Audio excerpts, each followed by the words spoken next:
And welcome to Talladega Super Speedway here today. Get ready for the Wreckfest, possibly. That's not a shot at these drivers. It's how Talladega turns out to be. We will pull up the starting grid here, though. This is the Super Speedway Series in the Racers Elite. So first is Steve Blevins. That's not what I wanted. Let me get a chop review. There we go. Second, Jimmy Reynolds. Third, Terry Fennell. Fourth, Dave Nall. Fifth, Aaron Marcus. Sixth, Brett Bray. Seventh, Truth Hoke. Eighth, Brian LaPratt. Ninth, Andrew Tuff. 10th, Barry Nelson. 11th, Jesse Fox. 12th, Troy Thomas. 13th, Haas Beverly. 14th, Kirby Wayne Scott. 15th, Blake Davis. 16th, Steve Castle. 17th, Timothy Yisbrin. 18th is Austin Norris. 19th is Mike Fudge. 20th, Curtis Eckert. 21st, Jack Kelly. 22nd, Chris Goxel. 23rd, Frank Chavez. 24th, Matthew Monick. 25th, Ryan DeMullen. 26th, Davis Shively. 27th is Steve Best. 28th, Jeffrey Goodpaster. Excuse me here. All right. I've gone before this in my stomach. It's not like any pasta. 29th, Danny Jackson. 30th, Alan Carter. 31st, Trevor Fedig. Wait for everybody to grid here before I do give them a paint refresh again. Race info though, 94 laps, 75% fuel. That's 91 in the, did I put 91 in that? Hold on. I think I may have put 91. No, I put 94, I just can't see it.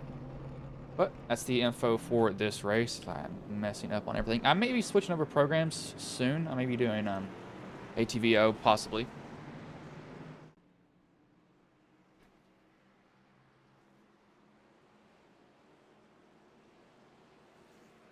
All that would be is meaning that the display would change a little bit in the timing and how that setup would change just a tad. But yeah, what might be changing there.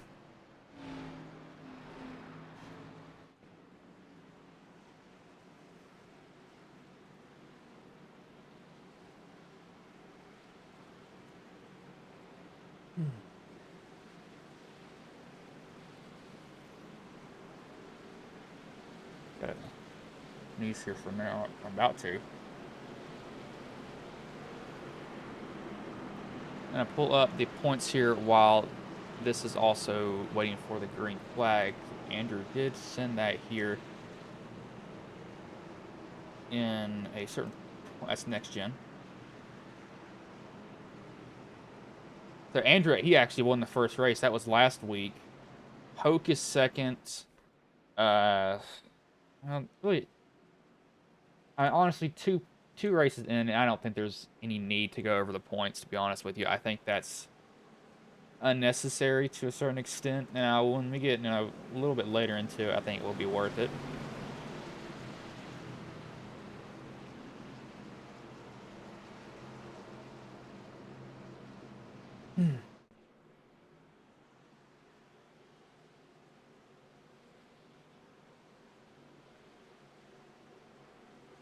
But you will see the pace car get ready to pull off here. 94 laps. These guys will probably go about 30 laps, 30 to 34 to 35 laps on fuel. If I had to guess, these are the Gen 6 cars, so got to keep that in mind. They will behave just a little bit differently than the normal cars would. Paints are still popping in here as I did give them a paint refresh right before they go green. As the green flag is in the air. We are underway here. Don't make a move too early, Terry. And we got somebody spun off the start already. That is the leader. Got spun off of the nose of the 50. Steve Blevins, and I'm going to put that on the 50 there. That you just dropped the green flag. There is no need to be going to the inside to make a move on a guy that early. So drop the green flag, and we've already got issues. Didn't bring out a caution though, so I got to keep that in mind. We'll let the camera venture out where we will go. I need to apparently learn to shave because I always have little bumps, little hairs that are annoying. See the 3 here, Budweiser car, throwback to Dale Sr. and Dale, or actually, it's not Dale Sr. It's his real name. It's just Dale Earnhardt. There's no senior in his name. Throwback to Dale Earnhardt and Dale Jr. with the sponsor Budweiser on top of the car. As in the wall, his car back there as it comes down into each other. Looks like they both keep it straight as we keep on going. This is a throwback to the 41 and the 42. This is really a Kyle Larson throwback more than anything. You see on the 92 there. I remember 2014, I believe. That's when Kyle Larson, he was actually at a Target in Bristol, Virginia, signing autographs. I was not a fan of Larson at the time. I was still a Gordon fan. I grew up a Gordon fan. So I didn't really care. I was also like 11 at the time, so I would have had to rely on my parents to go get me a signature. So that is a nice paint scheme that the 7's running, though. I do like kind of a mash of colors.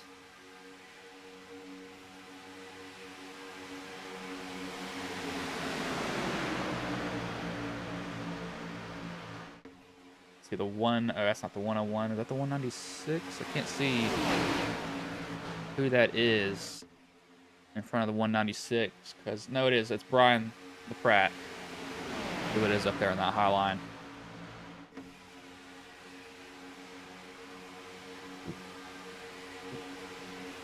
Everybody that was basically falling down into this low line. See the 69. He's just gonna kind of ride around here.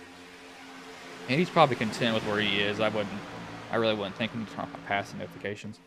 I wouldn't think he'd be trying to pass or anything like that. I think the 50 is, yeah, dug himself a really deep hole.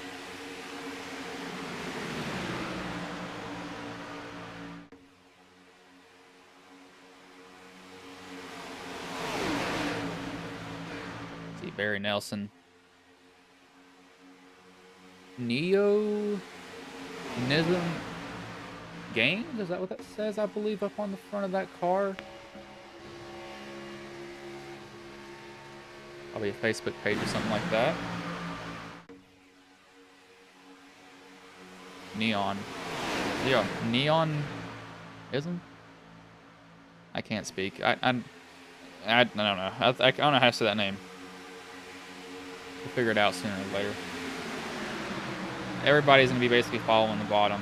And most guys are staying in the high line that are in there, and then some are ducking out to the bottom. I'd prefer to duck down to the bottom. And you see the 85, or yes, that is the 85 of Davis Shively. That's a throwback to Bill Elliott. And I actually I have a story about Bill Elliott at Talladega. He went, how many laps down did he go? Let me look this up.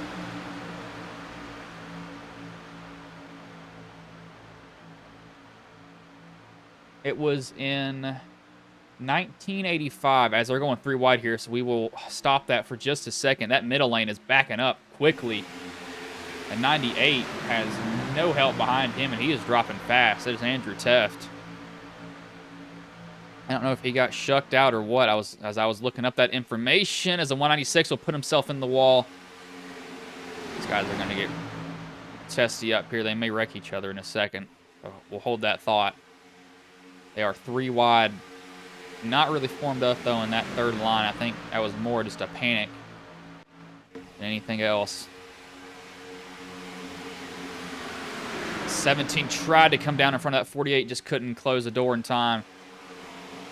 So close jumping down in front of him.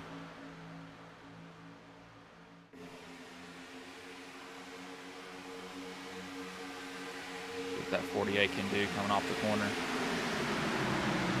He will be able to sniff a draft there from the 8. Hopefully the 17 will go with him to give him a shove.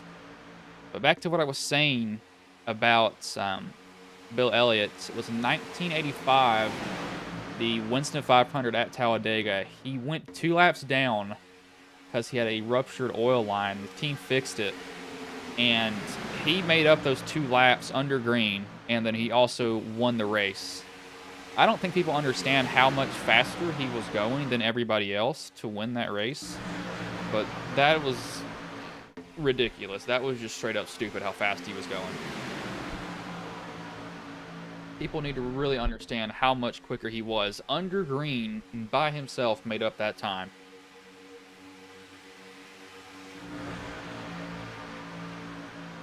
See Haas Beverly up here. That middle lane scattering again around this 196. Nelson's trying to find a way down. He just cannot find one at all to save his life.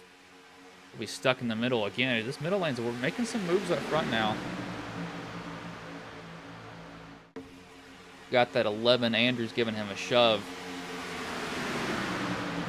Bottom line's not staying completely together either.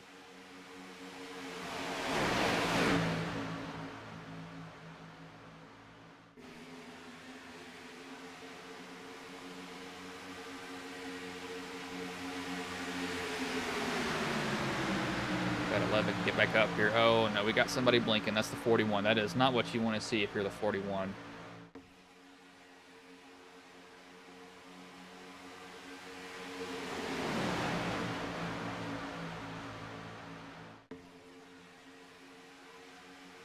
The 98. 7's trying to give that 98 a shove, but they've kind of stalled out now. They are running flat out still. Got guys hitting 200 in the back of the pack. Fastest. There's no way that's correct. In fact, the top speed we have for this race was Dumoulin, who has hit 216. I do not know if that's correct or not. That sounds like it's wrong. I know these are the newer Gen 6s. When I say that, is most people, I think when they think Gen 6, they think about, you know, the cars that had big spoilers and all this other stuff. But if this was older Gen 6, you know, before they started limiting the horsepower, this is, you know, the 2014 best year ever in NASCAR besides Brad Keselowski and Jeff Gordon. I was a Gordon fan. I have flashbacks every time I think about that race at Texas. Gordon had that race won, and then caution came out. And, yeah, and then he missed the playoff. I mean, missed the Final Four by 1 point. And then he won the pole at Homestead, so... yeah, but, no, I think up to 2017, they didn't start really limiting these cars. And I think it was... actually, I watched a video of Kurt Busch. He hit 216 on the front stretch at Michigan. So it's not unheard of for these cars to hit it, but especially at this track, they're going to be running the low horsepower, high downforce package. So I don't think they actually hit 216. I think that's an error on the side of, you know, SDK telling me something completely wrong.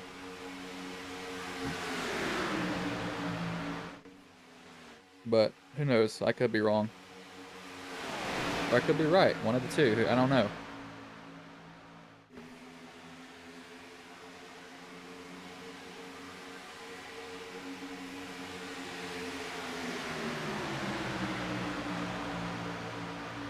Guys still staying green. Those Andrews got a huge shove here,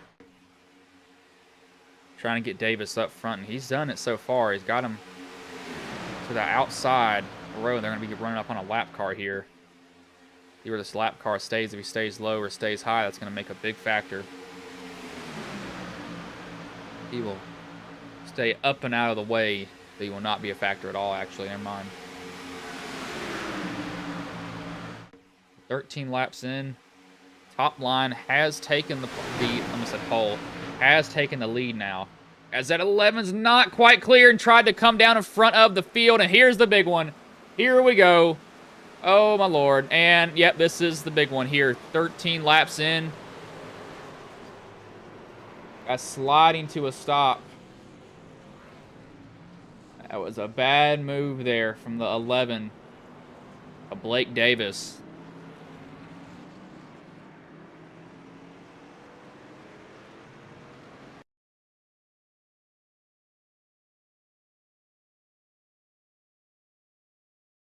So we'll look kind of the chase view here if I can. There he is.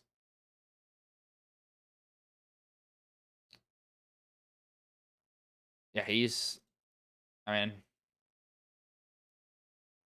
a new, He's new to iRacing, so I don't know if he has a spotter on.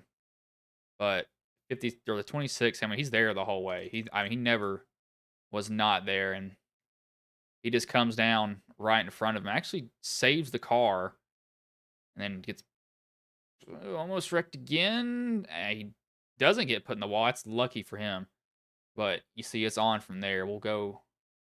Where does it really stack up, though? It really stacks up around the one, it looks like. I think that's the one. Yeah, Steve Castle. See, the 41 comes back up in his path. That basically puts the one on his side. And the 51 will come back down in front of the field. That's Steve Blevins. He actually isn't really the main cause of it. I think he's actually fine. 26, I think he's fine. 85 is fine. 21, I think he's fine. That was just a that was a bad move from the 11. He was there the whole entire time, which if he is new to iRacing, that it's just something that he'll learn. You got to be listening to that spotter, and if you think you're clear, maybe you're not clear. Give it a little bit, especially this early on. This will send everybody down pit road. We'll probably see a lot of guys use their optional. They will not. They'll take the optional damage. They will not use their fast repair. As do not wreck each other going to pit road under caution. That'd be embarrassing.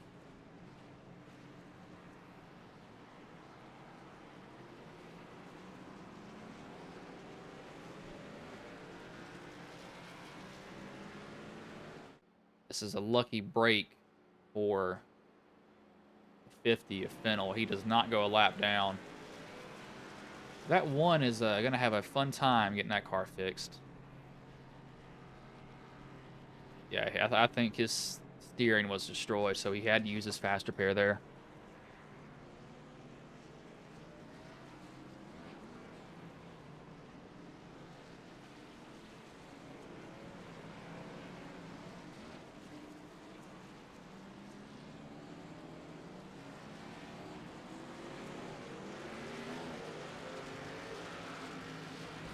They all get off and away now. So Carter will take the lead from all of that. He did not pit. He must have been at the very, very back. Highest IR in the field is 2302. 2348. That's actually Andrew. Race leader, or not race leader, league owner on the first race. So I don't know. I don't know. So you can go to lap. But if I gave him 35 laps, they got 49. That'll get him to 80. Yeah. You got a 2-stop it here still. Second stop's going to be a lot shorter, though, than in your original one. You will be off and away really, really quickly.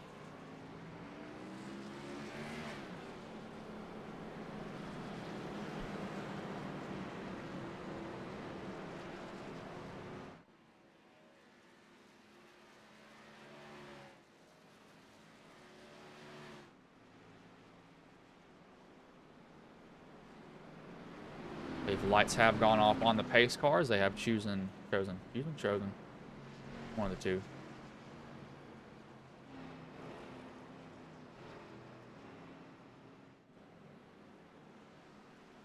I'm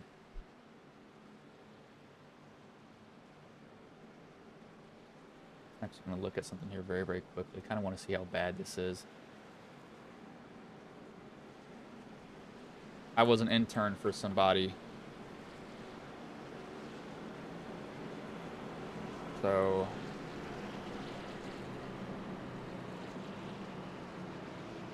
not what it is.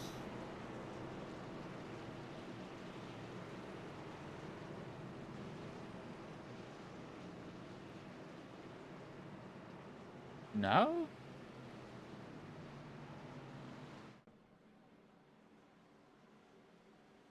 It's weird.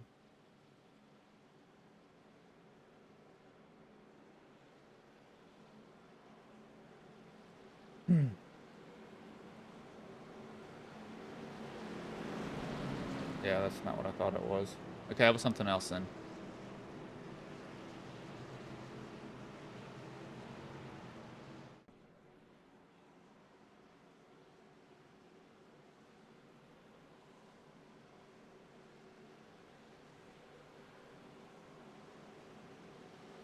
The pace car will pull in here.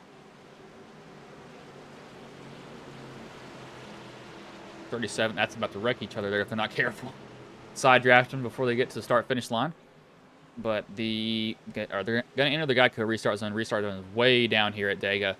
And the green flag is in the air. We are back underway here now.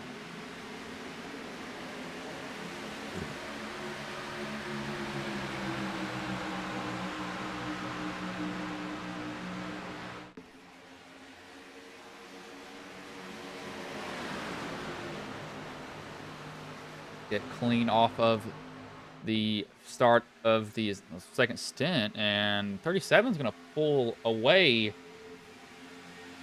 off the racing surface. So the only thing I can think of right here is he realizes that he's not going to have enough fuel, or he's trying to pit now. Right on that apron, this is going to be hard for him to drive this. That apron's the devil. Excuse me, good lord. As he'll lose the lead, so that will put the 7 of Austin Norris the lead instead. Not really. I don't understand why he did that, but it's curious.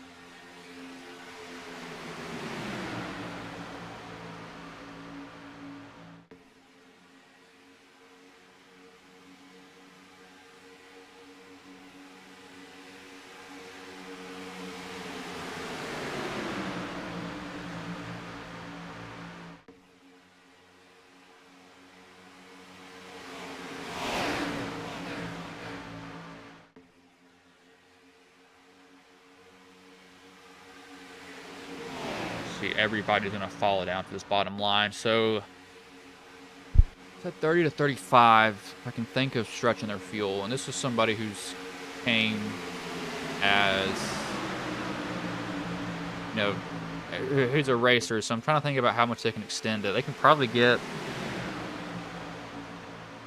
3 extra laps running full pace.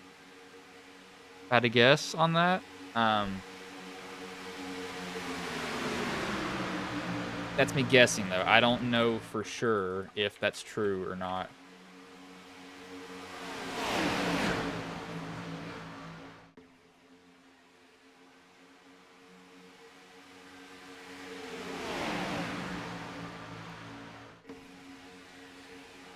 See what most of these guys will be doing. Yeah, bottom line. They have backed off of their pace, though. I'm going to kind of see, you can see the last lap times there. We got 48.55, 48.54, 48.52, around there. This is their best time now. So they are definitely 5/10 off the pace. Oh, there we go. Uh-oh. There goes the 17 and the 48. Hello.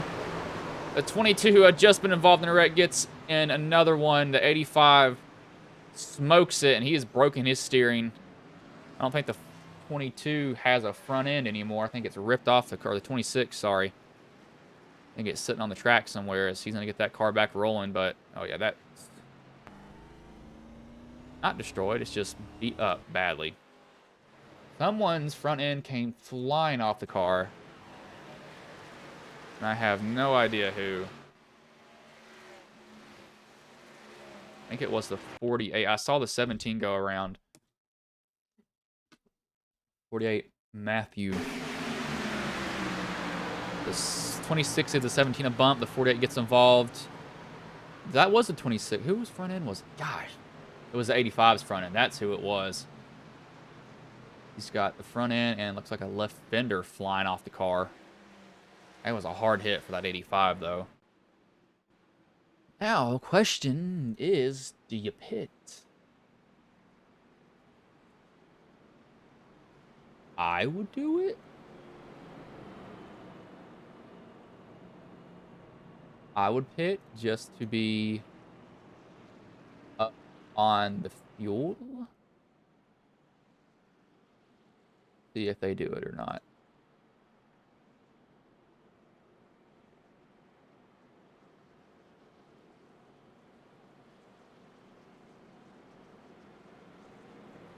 Seven, 8 are looking.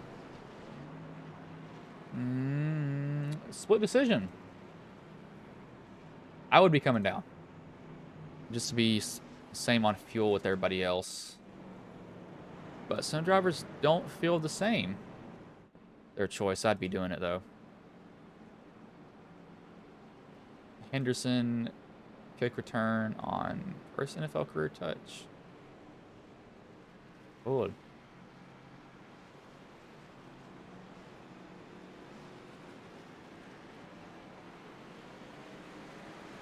I would have came down pit road if I were them. I would have not stayed out. That just seems like a bad option. But they're not going to be that far. Well, we got guys that stayed out lap 14. Guys that pitted lap 21. So 7 lap fuel difference. Which, in all reality, is more like... what would that be? If I had to guess... Probably 5 lap fuel difference, I think, on that.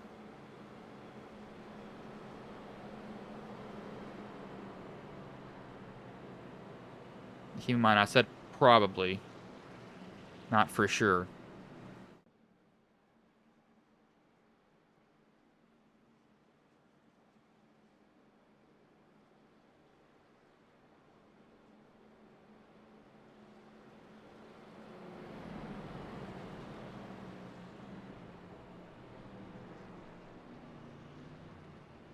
In breaking news, Shadur Sanders scored a touchdown in the preseason against third-string backups. Shadur. I don't know what this is. Crap. Ooh.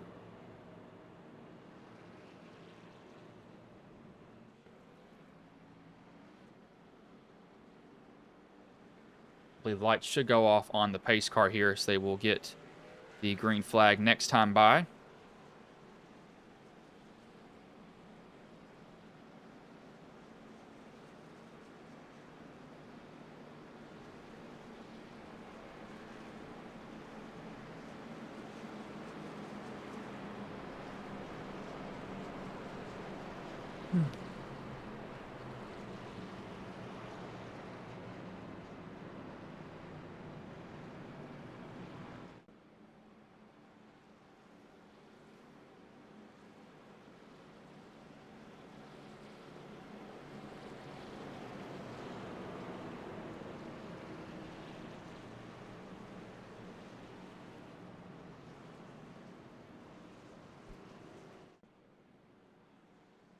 Yeah, lights have gone off there, so it will be the 7 and the 89 on the outside, 8, 14, 11, 98, 55, 69, 96, and the 101.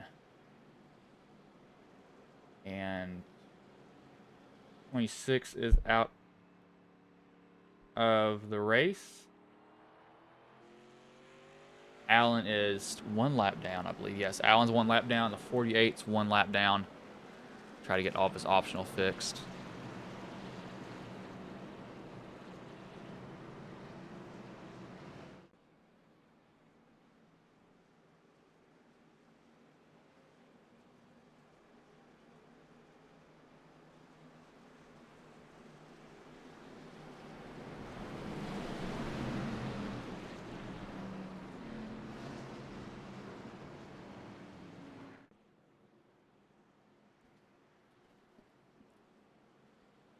I just got called the 5'5" diva. I'm 5'8" actually. I'm a short person, very short for a guy. I don't care. Deal with it.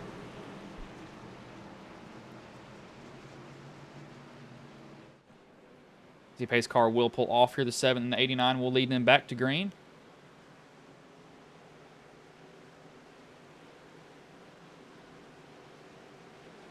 As the green flag is back in the air, we are back underway here now.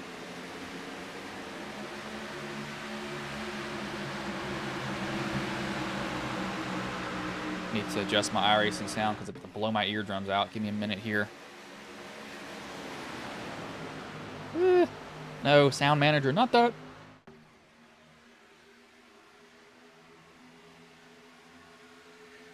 I wish I could do that. I'll fix it later, whatever. I just need to raise or lower the camera audio more than anything else.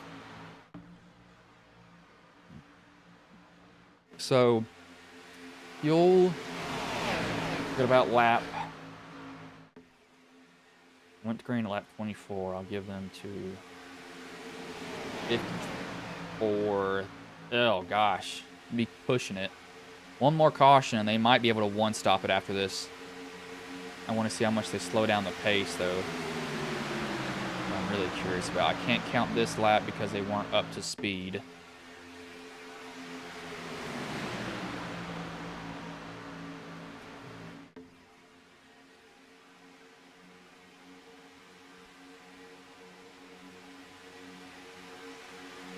I want to see what they do when they're full up to speed. So let's see if they run this time. We've got two lines formed, so evidently they're not thinking about fuel, which that's only someone who's paranoid about fuel is always thinking about it. That's just how I am, though.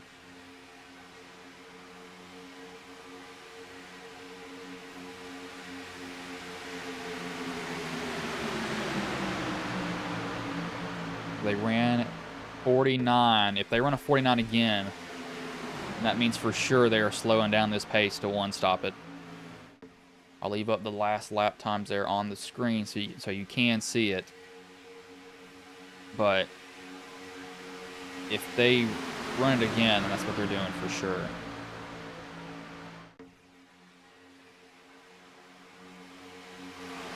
Hey, Robert, I just now saw your comment in there. Sorry about that. I have my SDK pulled up over this. Think you're gonna go to any games? Because I know I will not be going. Because one, it's too far, and two, I really don't care to watch sports in person sometimes.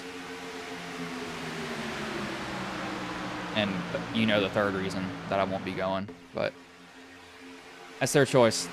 They can find a way to get their games out and to other people. So that's what they'll find out there later. Okay, so they just picked up the tempo. They're still a second off.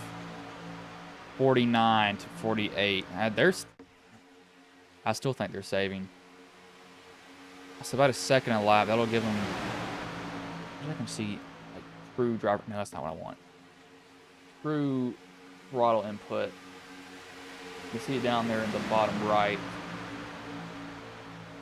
I can't tell the throttle. I'm going to go on board here. We're going to listen to throttle.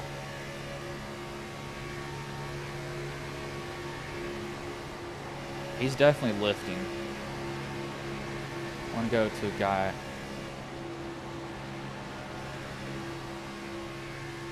He flat out.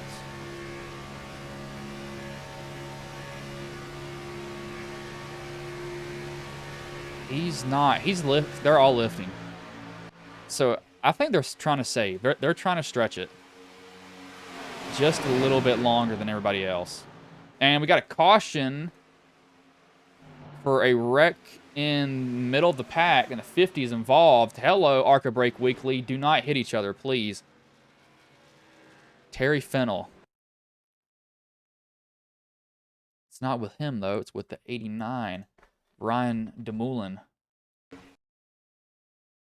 As...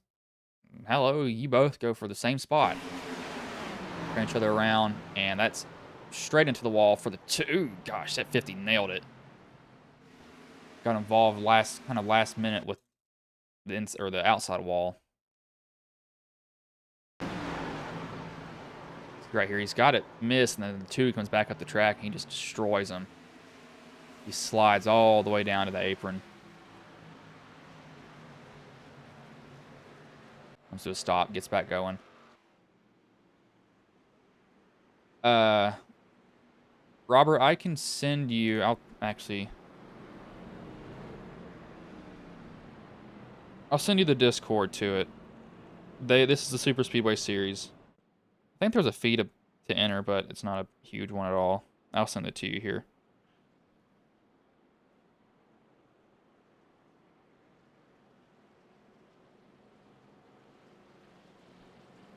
That's how you can get into it. Now, here comes the fuel. So, I would not be staying out. Again, I'd be pitting. Gonna put all of you... Yeah, I think you come down and top off again. I'd top off. That'd put you all so close, though. You'd be right on it. Would not have a lot to work with.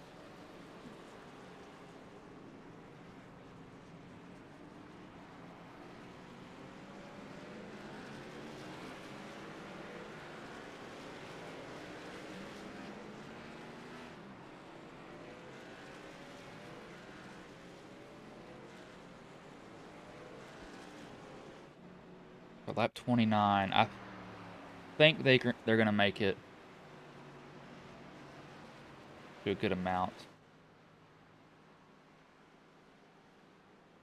Did not realize that. Fred, I don't know if you might be somebody who's not local to me. Hold on, let me find out. Ooh. Yeah, so Fred, I know Robert from one of my internships. And his son does sim racing, so why he was asking that. Yes, so yes, long story short, yes, he does have a PC. I know he was trying to get triples. And the 7 sped. Good job. I'd just come down and pit again. This is damage fix. Yeah, the 4A's definitely got some more damage. See who comes down and tops off.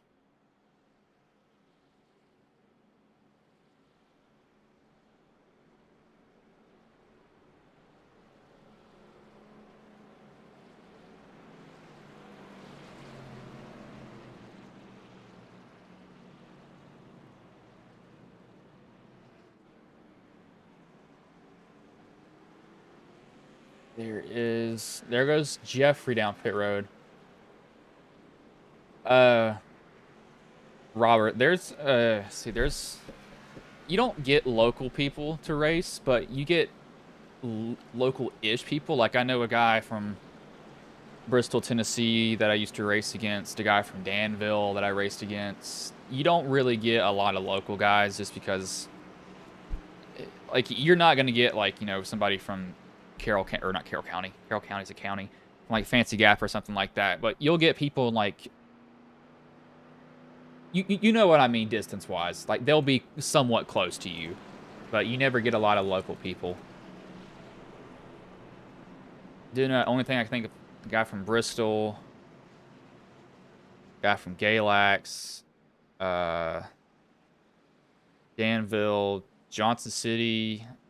Elizabethton? I think that's one. I think. There's 2 people near me that I know race. They don't race anymore. I think that's all on that. I mean, you can always race me. Don't get me wrong. I will absolutely take you to the cleaners, but that's a different story. Done iRacing for... When did I start doing iRacing? I think 2021. Yeah, it was 2021. And it has gotten horrible. Robert, yeah, I saw that. I used to race for Emory at one point. that was more of a club thing. Like I used to race collegiately and actually made the playoffs my first year, but oh god, that whole thing was set up just horribly. That was not a good league to be in. That was crappily ran. Yes, but you can get actual scholarships if you're good enough to run in those.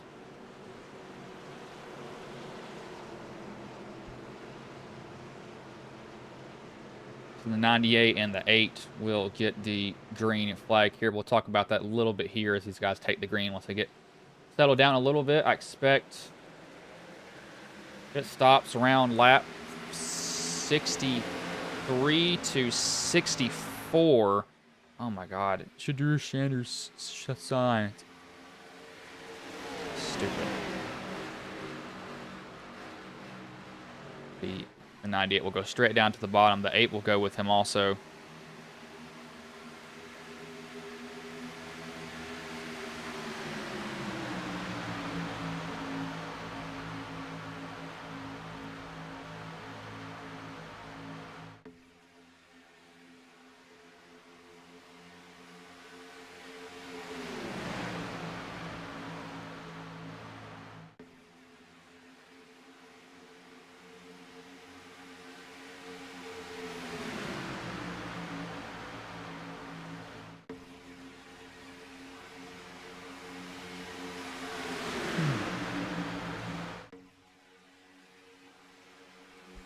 We do have 2 wide now going around, but going back to that Liberty University, yeah, I know some colleges have them that you can actually get legit scholarships. I know a lot of like UNOH people do it. Steven Wilson for iRacing, which I don't want to go on a rant, but I think that what a lot of, I guess I'll say this for like iRacing, I try to make it as close as I can to the real thing. I have a sequential and an H pattern shifter. I can just flip. I can switch it with a button and everything. I've got 3 pedals, all that stuff, and some of those guys are fast. Don't get me wrong, but a lot of those guys, they don't race the cars like they should. They use paddle shifters in manual cars that use the H pattern or sequential. And it makes them fast, but that's one thing that I know that I was always struggling with is, I get beat by people that I know have paddle shifters, which absolutely drives me nuts, but that's them. So a lot of those Liberty guys, which there's no sanctions for it or anything like that. I'm just ranting on my own, but I would really love to see some of these guys that are so good at iRacing actually drive the cars like they should without paddle shifters and go to pure sequential cars, or sequential shifters, sorry. I just hit the pause button. Because they would immediately lose time. But that's just my rant there. But the British person, Chris Goxel, I think Goxel has taken the lead. 707 driving the Ford.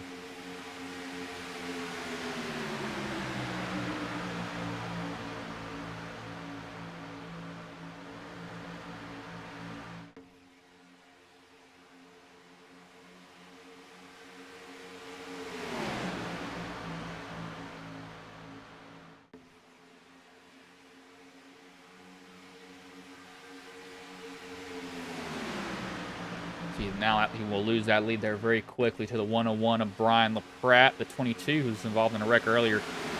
He's worked his way back up here.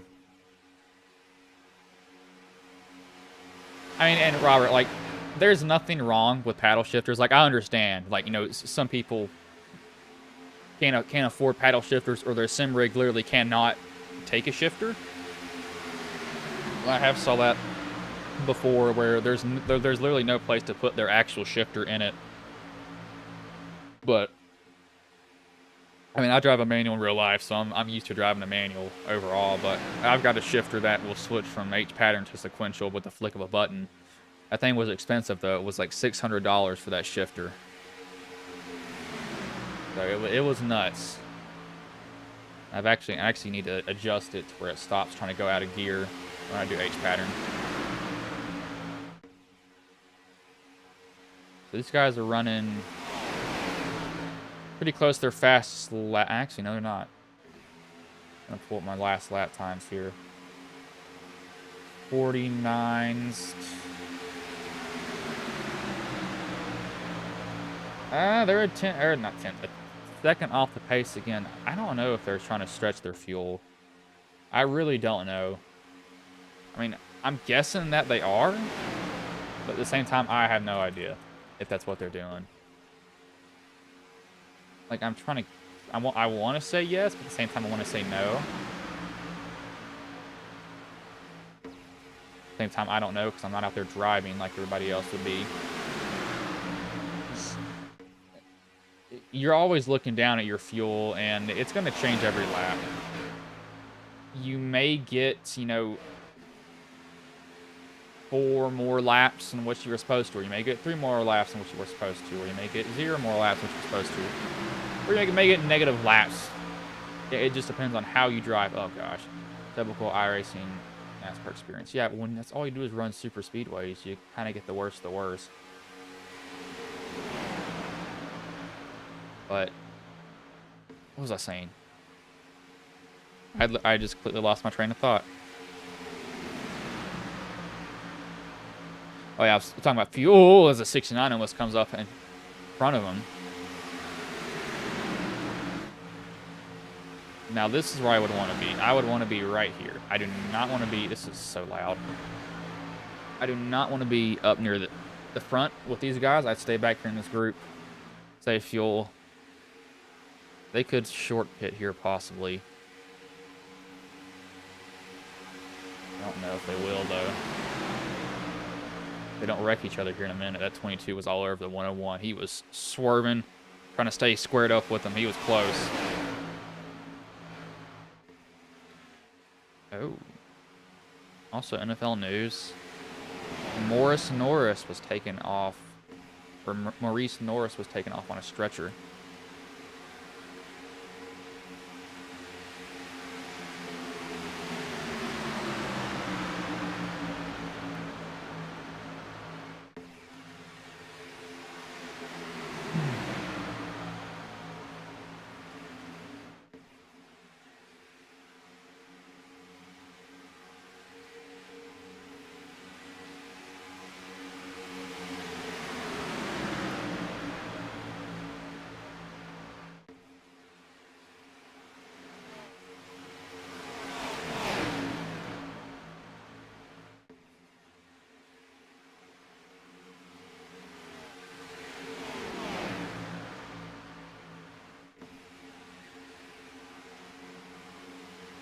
They're going to be coming up on a lap car here.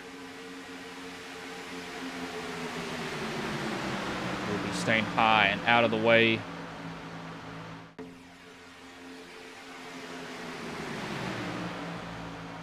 The 38, he will go, I believe that's 1 lap down. He's one of the cars that is 1 lap down, have to stay. The first car 1 lap down is a 37. Got a massive run out of nowhere. Be running off on the bumper that 10, so that not 106, the 06. I don't think the 06 has been driven in NASCAR for I don't know how long. I don't think I've ever seen it driven, to be honest with you.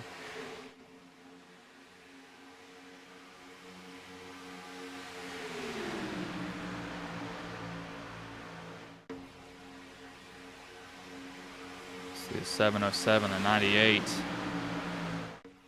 Still staying on the bottom.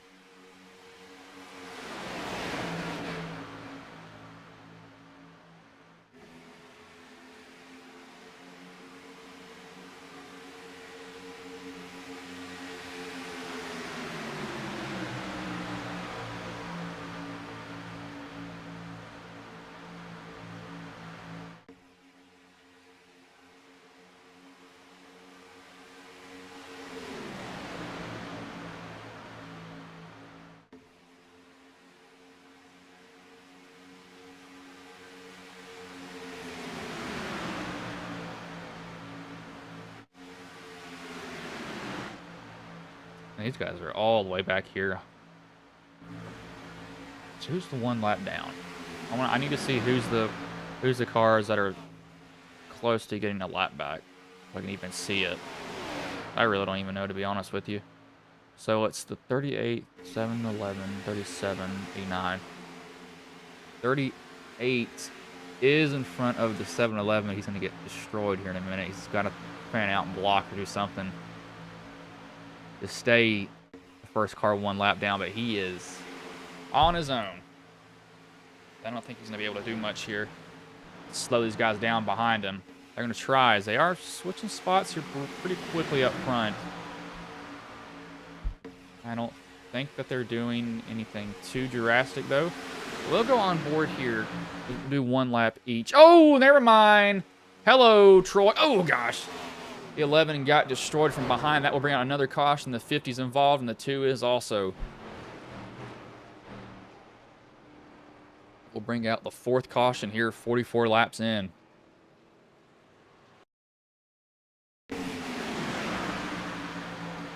That's on Troy. That is 100% on Troy.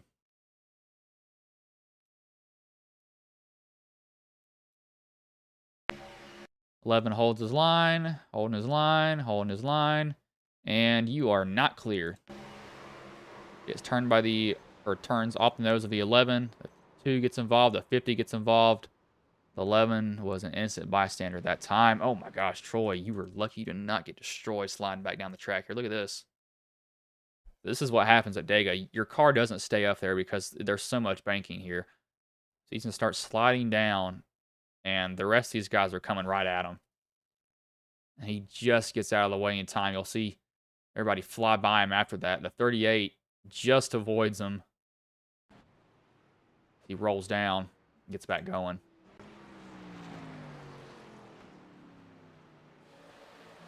That could have been horrible. Question is, you will go to a lap. What will we make it to lap-wise now?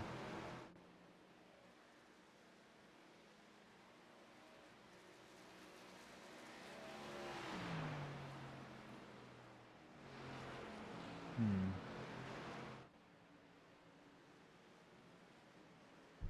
35 laps. About lap 80? I give him 35 laps. That'll be about lap 80 on that one.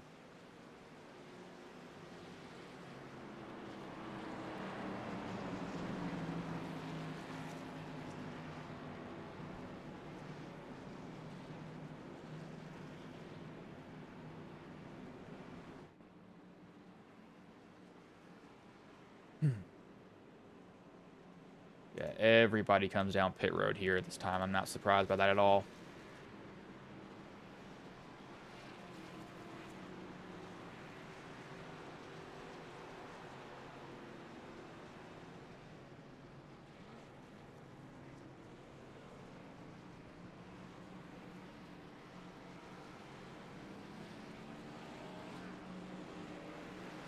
Oh, no. We got one that stayed out. Good pastor did.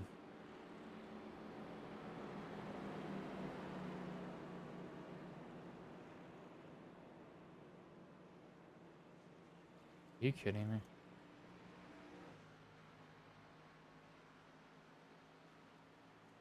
That is an interesting move there. Stay out. I would have pitted. I would have not stayed out.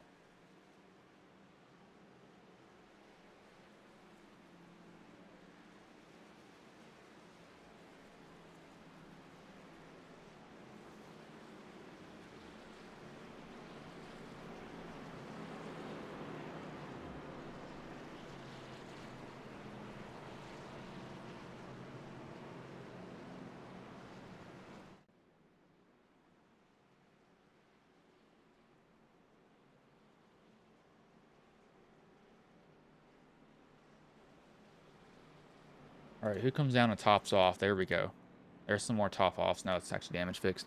At 48 is still getting damage fixed. He's still got it from early on in the race. At 11's going to have to wait, let those guys go by.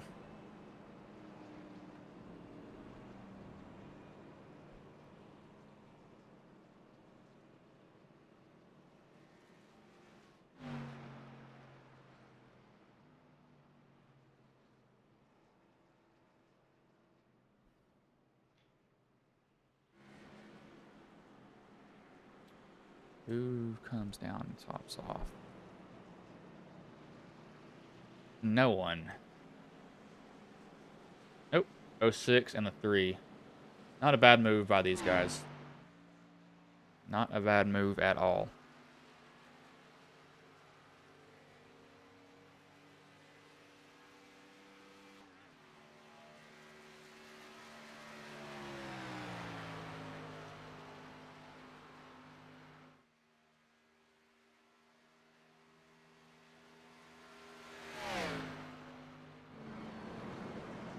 I believe the lights have gone off. No, they're still on.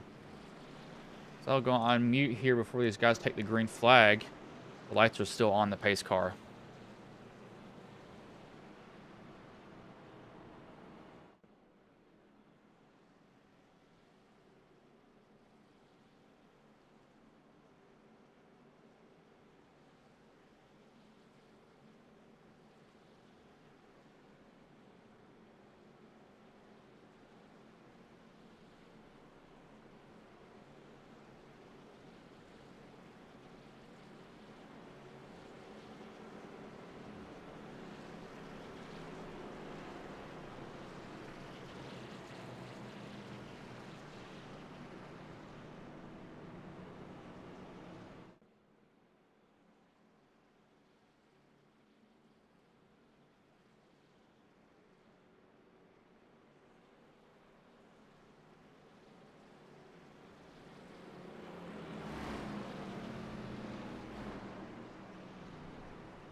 All right, you see 48 laps done of 94 here. They are past halfway now. Fuel should get them to about lap 80 to 85.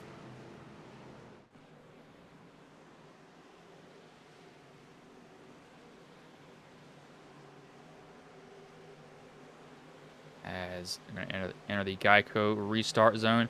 And the green flag is in the air, and we are back underway here.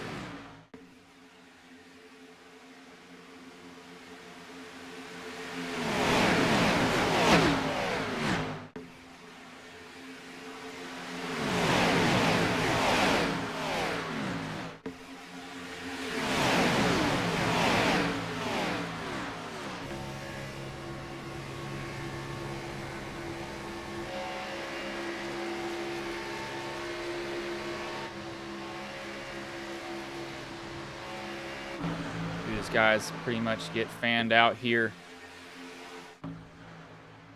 They are making 2 lanes so far, so they will be racing each other for these positions.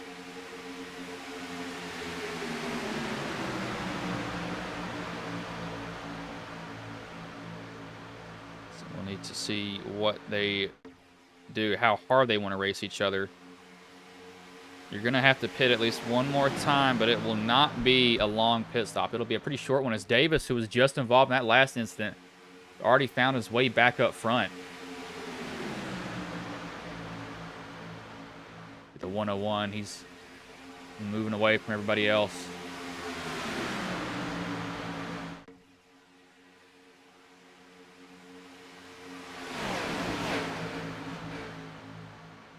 The 11, the 196, the 6, the 69. All up front.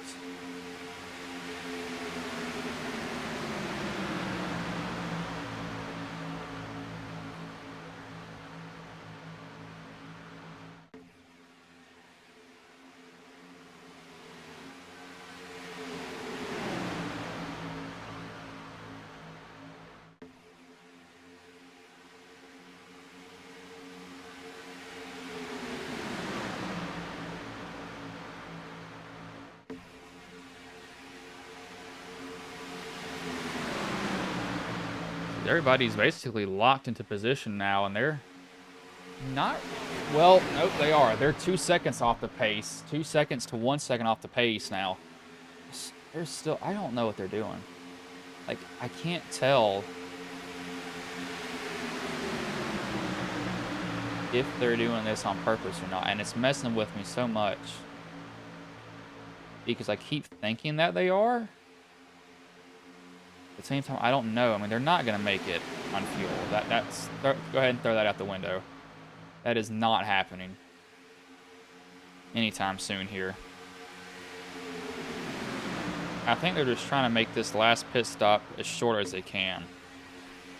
That's the only thing I can think of.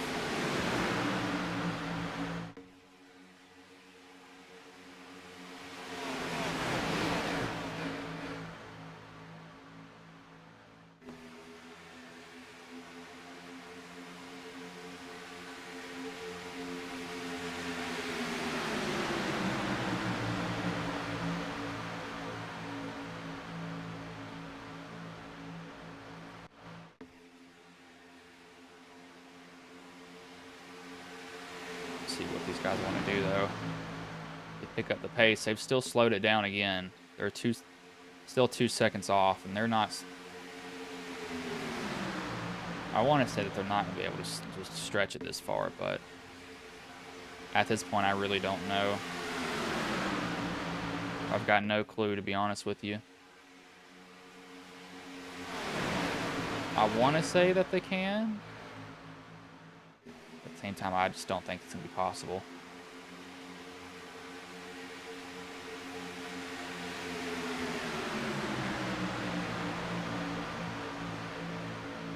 The 196, the 11, the 14, all up front.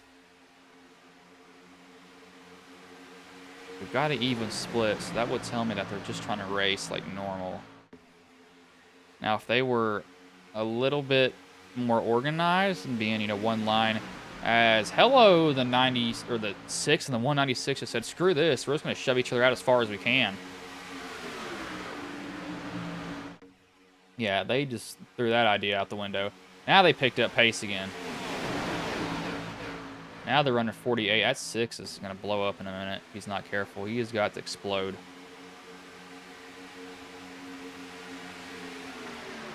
My brother in Christ, you were going to blow up that engine here. And he's got to be careful. He's going to blow up here if he doesn't stop doing this. I think you realize now. Yeah, he's definitely backed up. I think he got way too high. You can see that gap being formed now. He 100% got way too hot, and he had to back off of that because he was going to blow up there. Now they're all down to the bottom. Majority are. Sorry, not all. We'll go on board here, starting... Excuse me. Next lap, we'll do one lap each with 5 random drivers here, so we'll kind of see, really hear how their throttle is, you know, being played with. As never mind, we got a caution here as the 7-Eleven is around.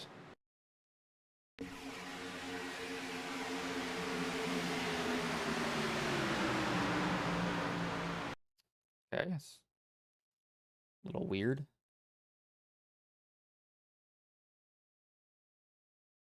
So the 101 gets into him, no doubt. Gets him loose. He saves it, and I don't think he realizes the 101 is there still. It's kind of odd. I don't know. He doesn't have that bad of damage, though. Oh, gosh, just throws it. Oh, Lord. Oh, fuel strategy. So we've got... You're going to be so close on fuel. I think you come down. I know it's come down again and top off. That's what I would almost do, because you were going to be right on the freaking mark. And I mean right on it. You do not have any to spare.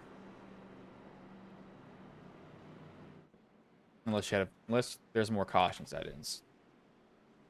Unless more cautions happen, there is a chance that they will be able to stretch it a lot further than what they were supposed to.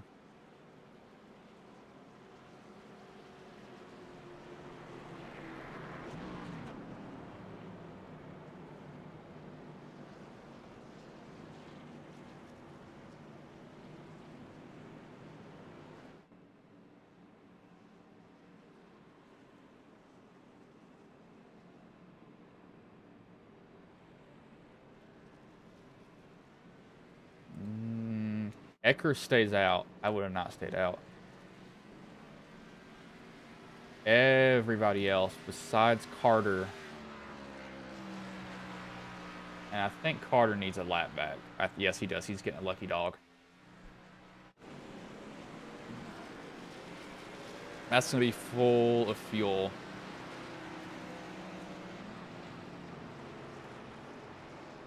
Not surprised it got fuel on that.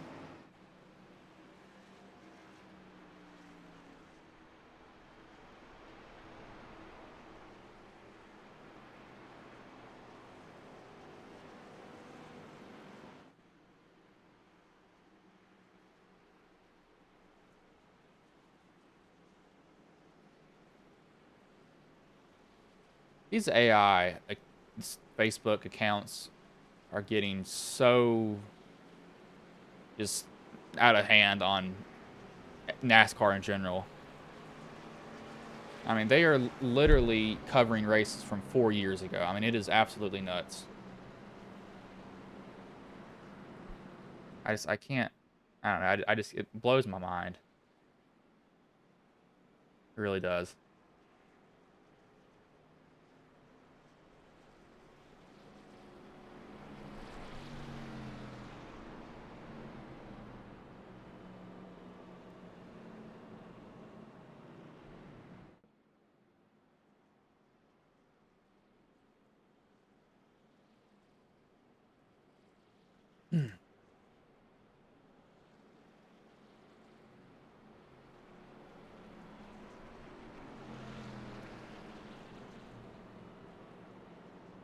Who comes down and tops off here? Did have some people come back down. There we go. There's somebody. The 11 Blake Davis tops off again. Who else? No one else behind him. And yeah, the penalty for that is going to the longest, or the tail end of the longest line. But it's not like he's going to be out of anything at all. I would have done it, to be honest with you. That's just how I am.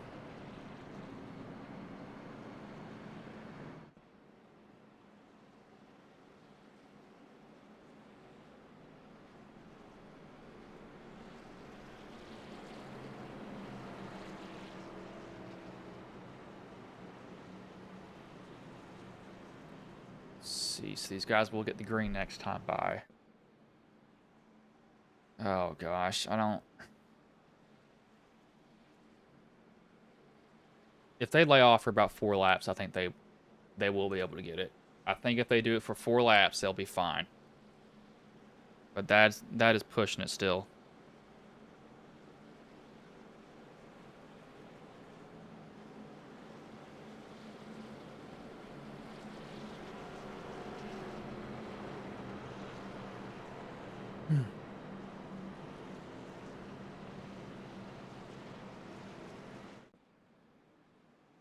I have to wait for them to get the Geico restart zone here. The one thing about this track is it takes forever to get back to the start-finish line.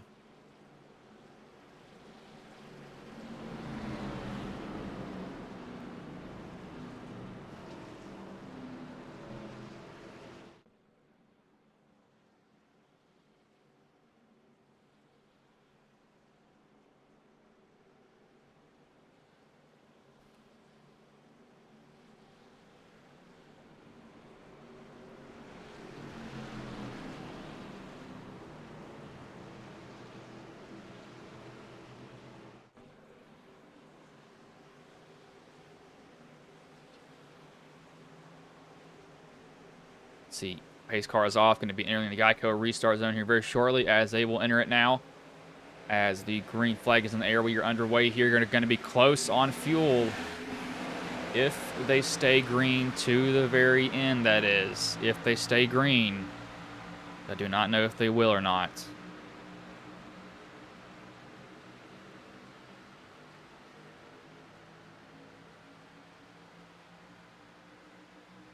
So they all get fanned out here pretty quickly.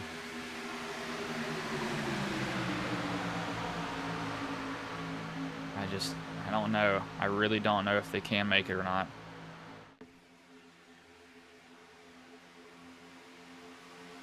It's just going to be so close.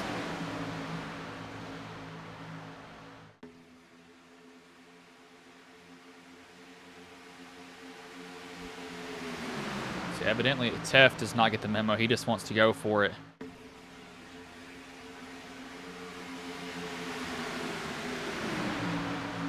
They ran that's a 53. Hope will come down and get the lead there instead. Hope he's been quiet. I haven't really heard much from him this whole entire race. See if he wants to do anything else from this point.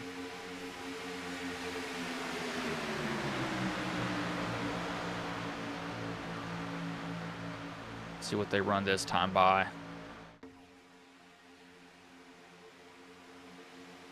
They ran at 53. If they're running 49s, then I know that they'll be close to it. I know that's what they'll be trying to do at least.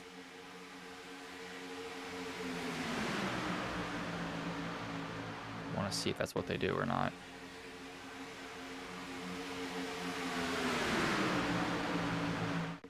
Run 49s across the board. I don't know.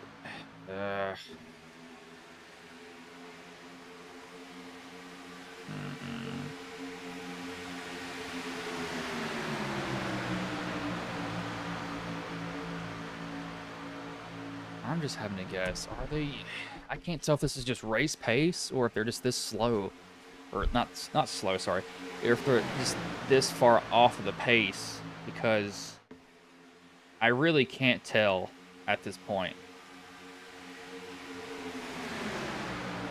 Like, it looks like they're not. Because they're not that far off. I'm trying to guess.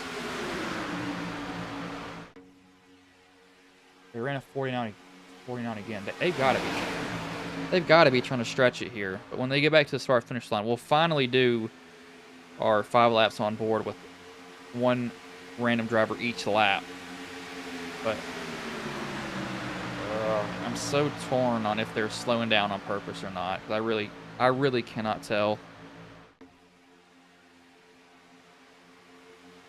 We're gonna find out here real soon, though. That's for dang sure.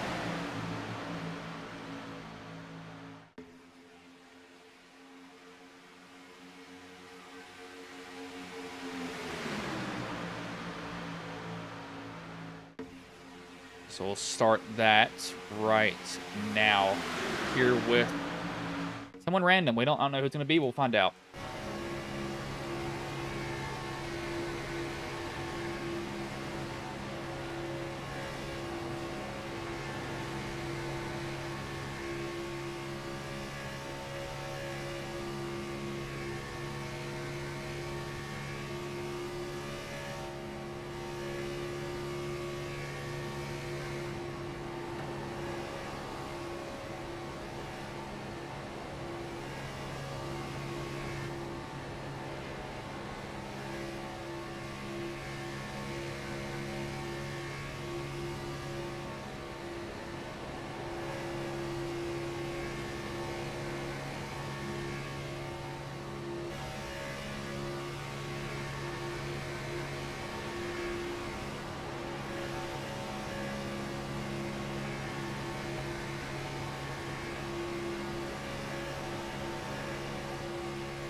Uh-oh, we got a caution here, so that's going to change everything. Says Good Pastor has wrecked here, so we will replay what has happened.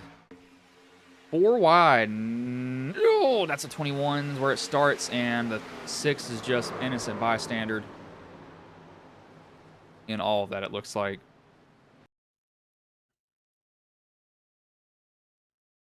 Yeah, that's just not gonna work. Yeah, the 21 gets tagged and sends the 6 into the wall at a weird angle. I think he actually really should be fine damage-wise. Maybe stuck, though. Does he get back rolling? We'll see. Okay, he does get back rolling. That's good for him. So we should see everybody come down pit road. That'll get them to the very end of the race. We'll just have to see if that's the choice that they make.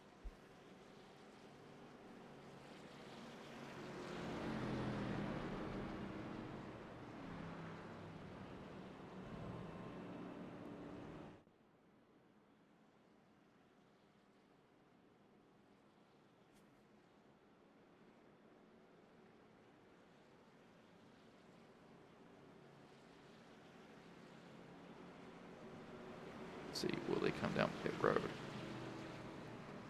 And it looks like they will. Everybody's going to be coming down. Yep. Like I said, this should get them to the very end of the race.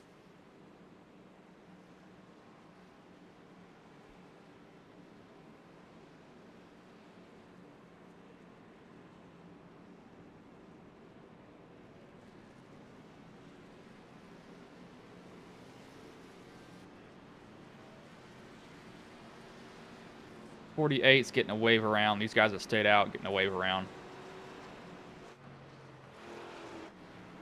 They'll come down and they'll pit next time.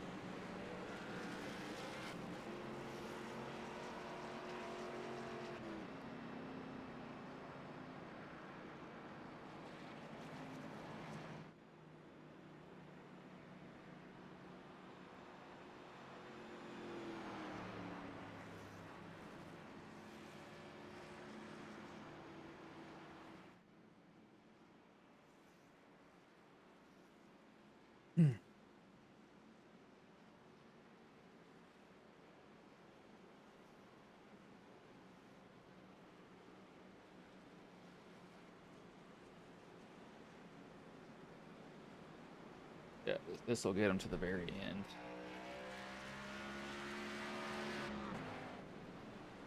I don't think these guys have to worry about fuel. 48, however, he's got to be getting the wave around, right? Because he's lap 57. You're not making it on fuel, bud. Hate to tell you that, but you are way too short on fuel.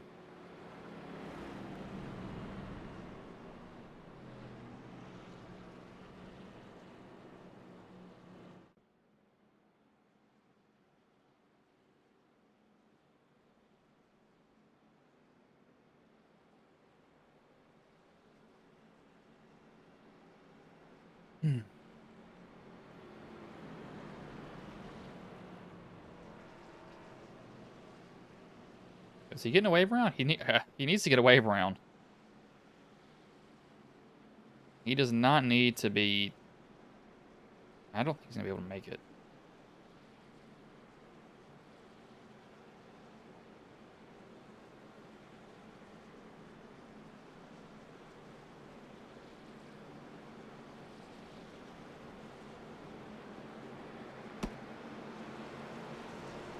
Oh my gosh, he actually stayed out.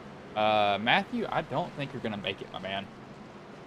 If you do, you are going to be extremely lucky, but I do not think you are making it to the end of this race on that tank. That just seems highly unlikely for you.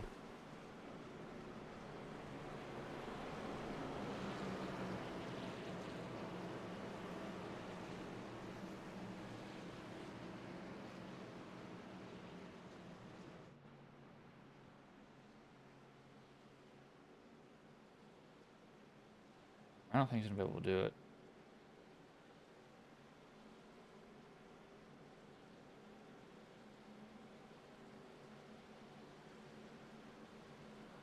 I don't know. If he does, it's going to be gutsy. Now, if we get more cautions, I could see him doing it, but if we don't, then I don't see why he stayed. This seems like a bold move for him.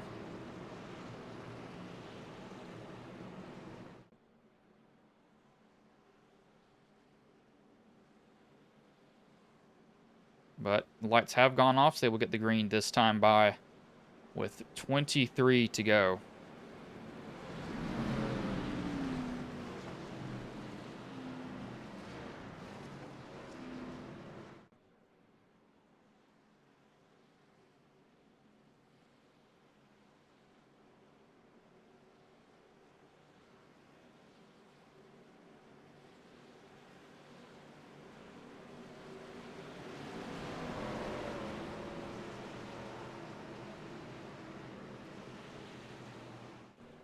Pace car will pull in. 48 stayed out, so I don't think he's going to be able to make it on fuel, but he can prove me wrong here. And the green flag is back in the air. We are back underway here.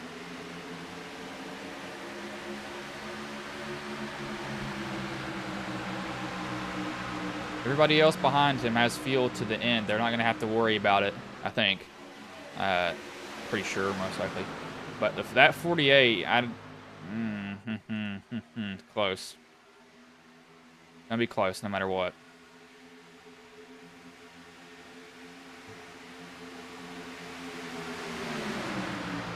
So he has lost the lead there. I think that's honestly the best thing for him, is to lose the lead right around here. Save some fuel. And we got a caution. That's going to help me even more. Looks like it is a little bit further back. It's the 11 of... Nope. Who is that? Who's... Steve Blevins. They look the same. Yeah, they're two... Okay, there's a big checkup in front of this. So what happens? There's a huge checkup. And he shoots the middle.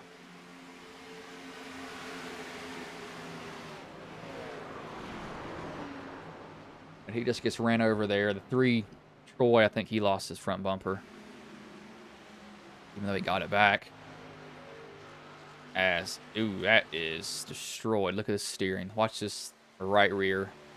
Look at this tire. It is knocked in and out. Get a better view. Yeah, right there you can see it's pointing the other direction. That tire is gone. You really can't see it from this view, but there we go. It's a little bit better. You can kind of see it's actually pointing at the camera. I guarantee you he's crab walking this thing. Let's go on board with him. You can see he's having to pull it to the left to keep it going straight. Don't think we'll see anybody come down pit road. I think they're all going to stay out.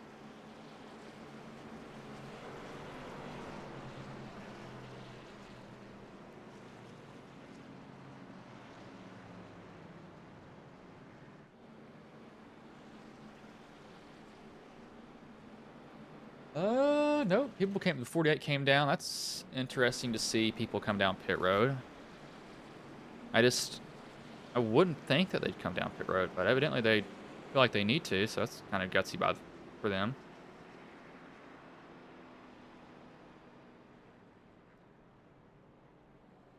See, the 11, he is off and away, and everybody else, this will be maybe damage fixed. Fuel. If you have damage, late in the race, just go ahead and get it fixed. Might as well. And the freaking Patriots are blowing out the Redskins. Good lord, you're absolutely destroying them. Side note is... Yep, Chainbang Gisbergen is running the race tomorrow. Who would have guessed? Me. I'm gonna parlay him.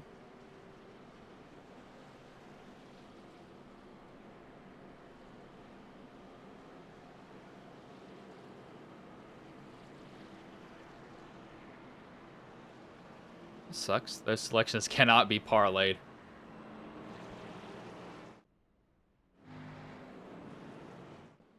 Yes, there's really nothing that can be broken down from this right now, but if I had to guess, they're gonna stay. Everybody's staying out now. You're not coming down pit road unless you need to pop a fast repair.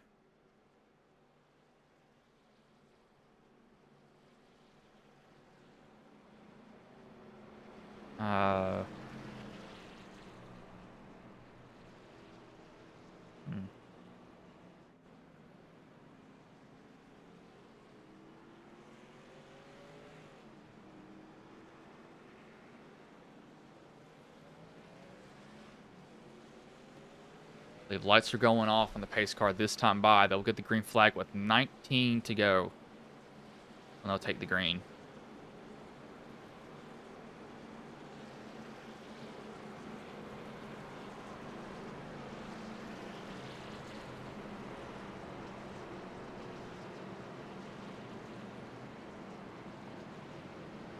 The lights have gone off now, so that will be Interesting to see what moves are made from this point onward. It looks like it's gotten a little bit brighter at the track again.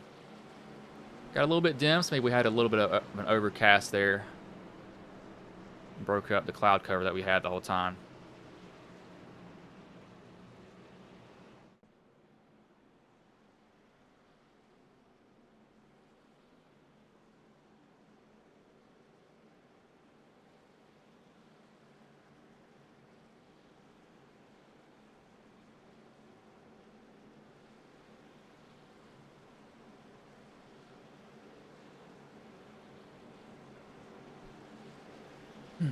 Apparently there was a fight preseason.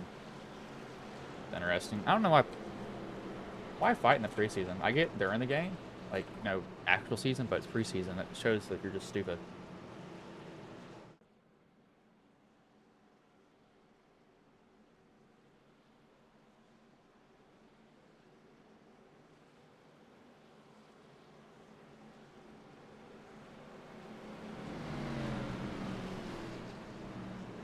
And 19 to go. Gonna be gutsy.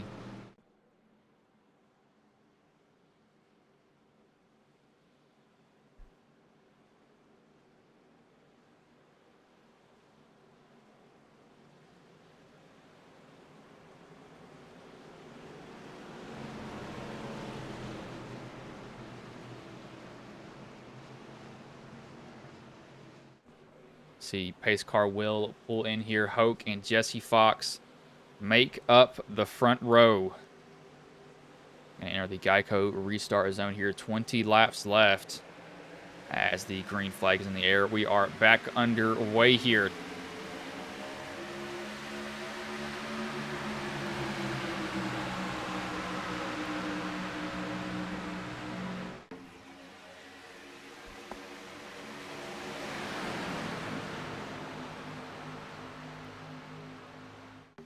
A lot of positions being changed just on my end, but that really doesn't matter right here, right now. I think that they might be a little bit calmer until about lap 10, possibly. And after that, you need to, just lose your brain after that point. You can do whatever you want.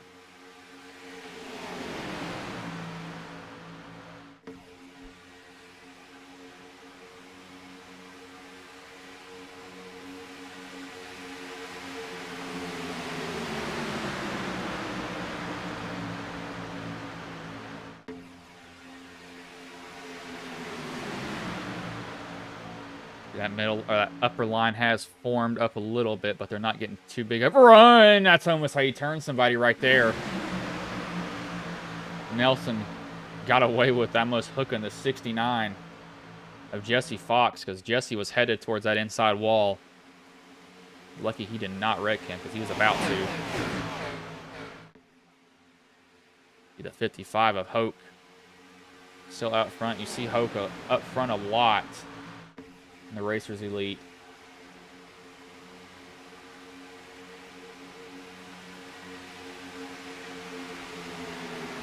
It looks like everybody's on that bottom line, and they're pretty content with that too at the moment. So I'm not surprised by that.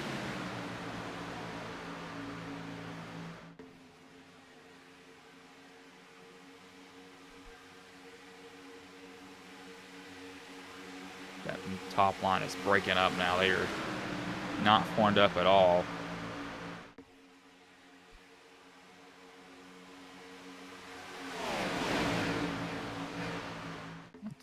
Let's keep an eye on Hoke and see if they do try to make a move on him.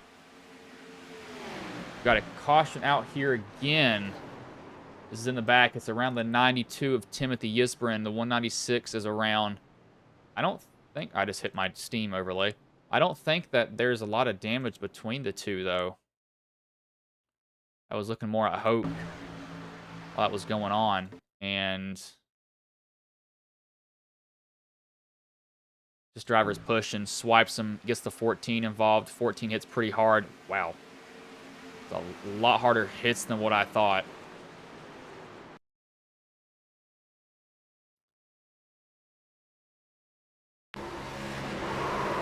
Oh my gosh. It flips the car upside down, comes on all fours.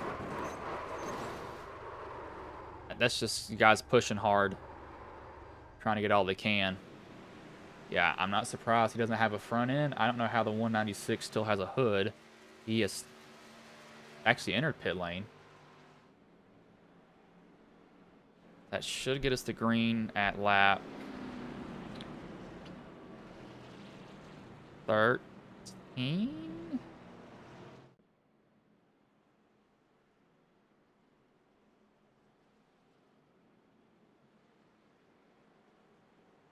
Thinking.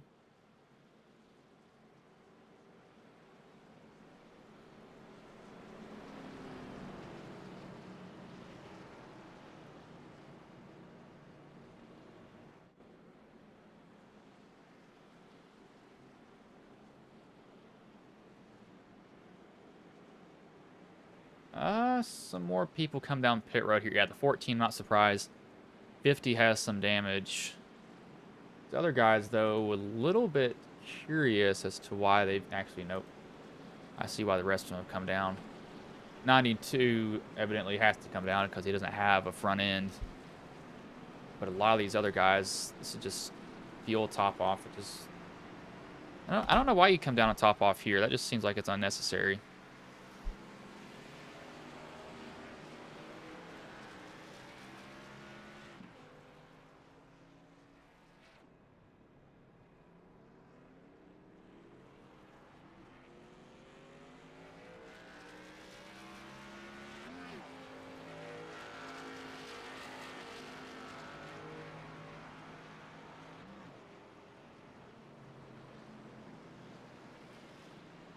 He pops his fast repair and he is off and away.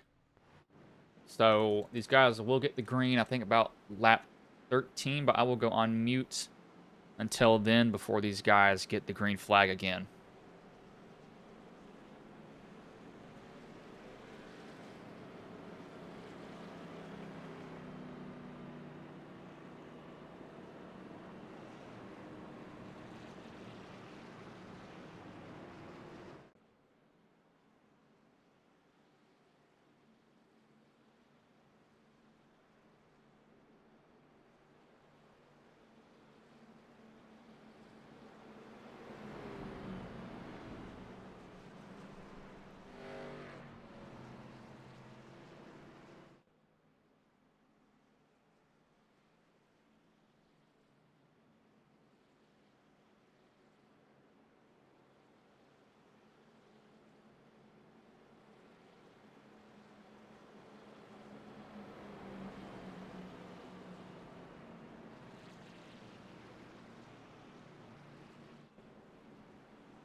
see, lights have gone off on the pace car here. They will get the green flag with 13 to go.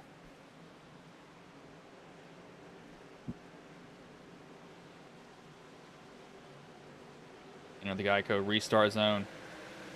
And the green flag is in the air. We are back underway here.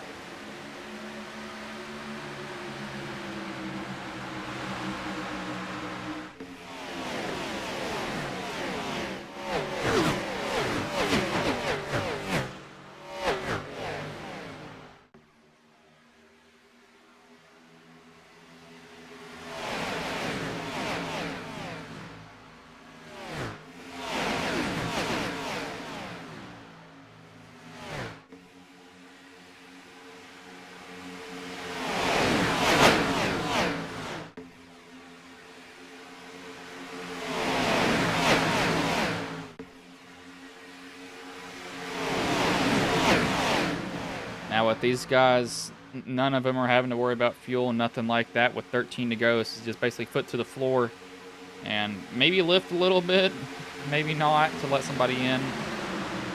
Kind of where you got to make the choice of, do you want to push the issue. Some guys will be more willing to do it than others. We got another caution here, as the 196 again, who had just been down pit road. Nelson involved in another incident. Ew. I don't know if I'm not gonna put that on the 196. That looks like Haas hooked him, but I don't. Actually, hold on.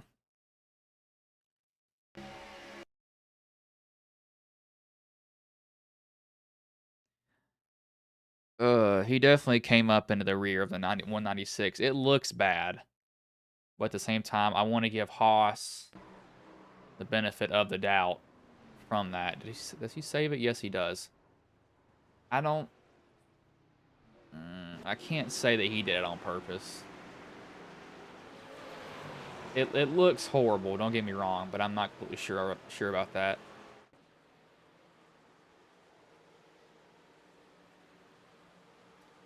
Definitely does look bad though.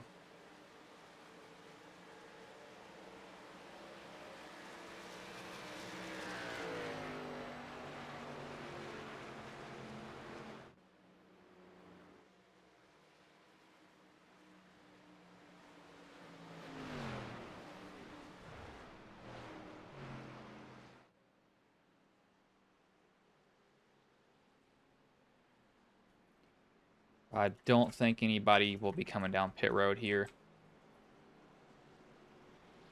Everybody's good on fuel. Only people that you'll see pit are coming down for damage fix. There's really not too much to be looking forward to at that.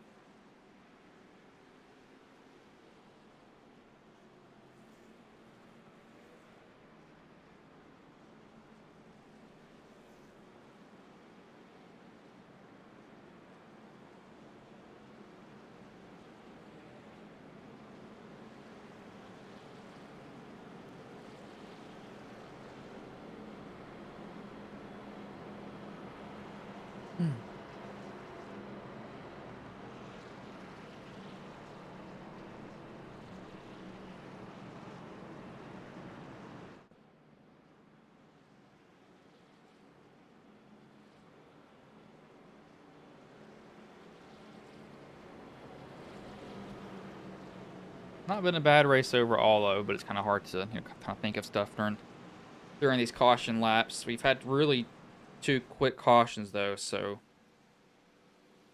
they really haven't had a chance to get back to green to see how that would go.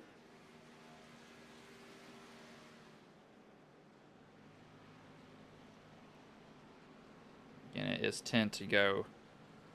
They will get it with 8 laps left, I believe.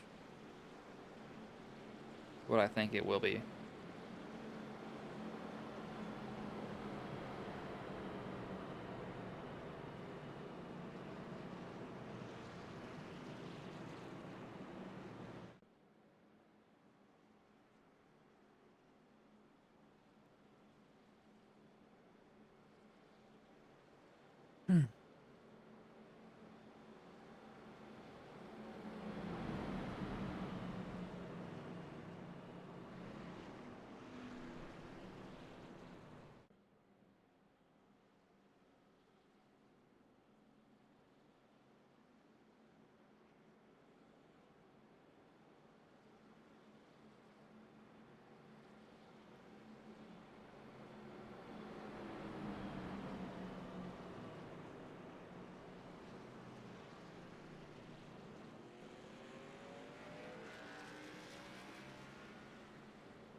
Move lights will go off on the pace car this time by, I think.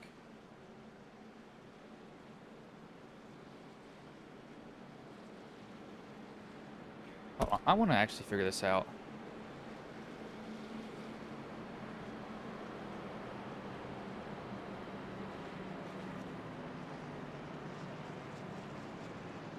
Oh my god.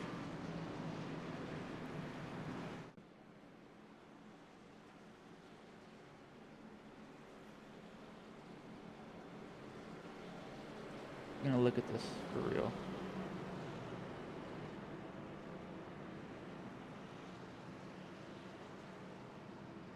Very good. That's what I thought. Everybody's freaking out about stuff in the world. You always gotta ask yourself, is it real or not?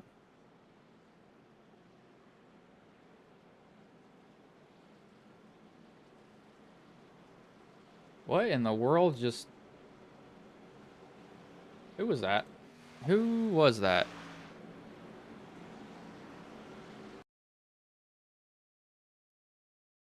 Is that Matthew? Who was that? I don't know if y'all saw it. Was that Barry?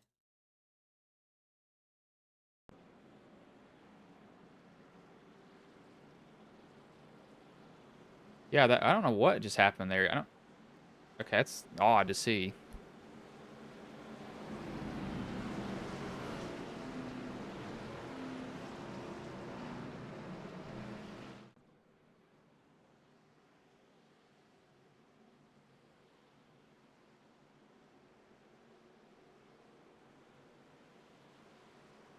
The lights are going off on, or they're off on the pace car here, getting ready to pull off the field. Not off the field, off the track.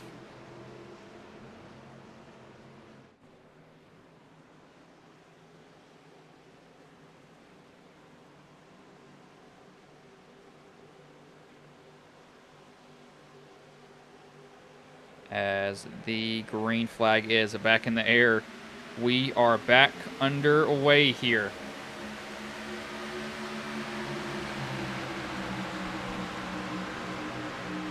Eight laps to go. It's going to even pick up more intensity-wise. Do not expect this to be the last caution.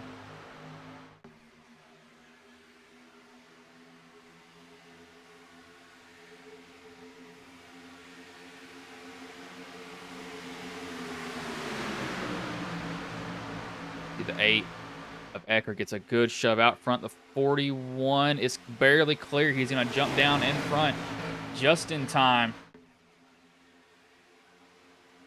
That was a gutsy call. A gutsy move by him to do that.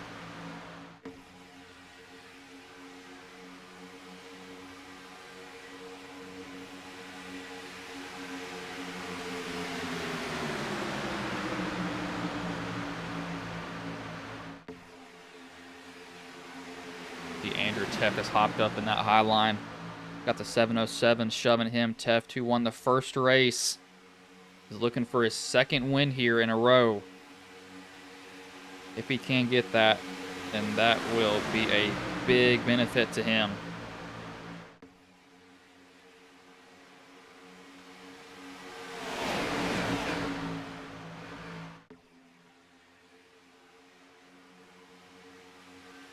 The H still trying to block both lanes.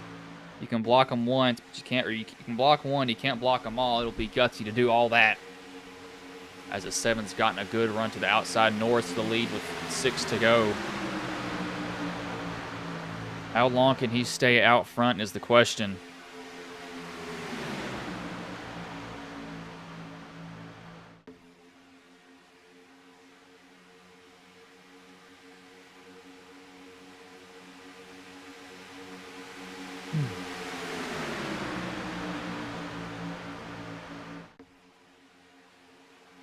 The 7, he's going to try to block Teft.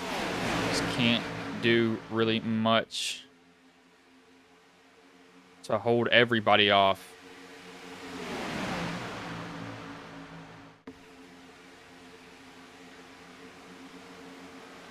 As we got a wreck behind, this is going to be another big one here. As cars scatter across the start-finish line. Happen coming through the tribal. Most of them get back rolling, though. Starts with the 37, gets up into the 10, and then it's basically on from there. Everybody just piles in from that point. The 13 basically just comes to a complete stop so he doesn't hit anybody. That's a smart move by him.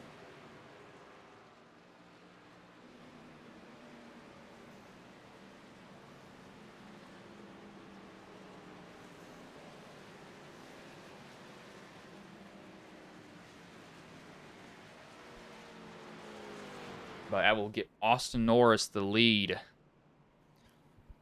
And this will bring us to, I think, an unofficial green-white-checkered as Fox has jumped to the pits.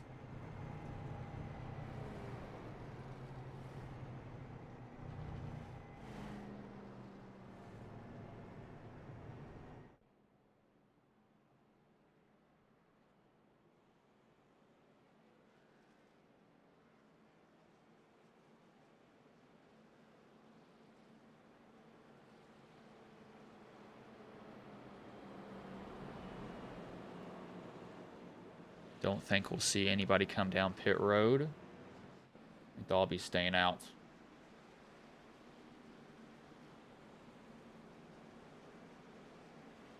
Yep, nobody will come down pit road unless it's just damage. That'll be further in the back.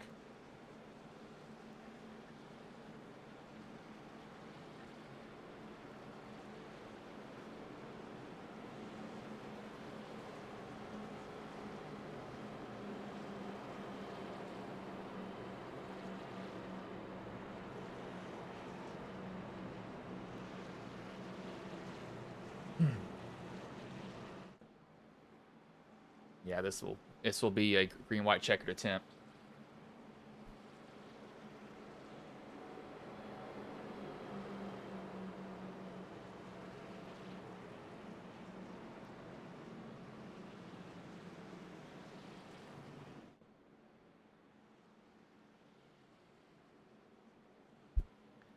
To wait for them to get the one to go here, so I'll go on mute again.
So you see the lights have gone off, so that will bring Norris, Eckert, Teft, Goodpaster, Davis, Marcus, Hoke, LaPratt, Nail, and Goxel, your top 10 drivers. Teft going for his second in a row. If he can do that, that'll definitely put him higher on playoff list at least.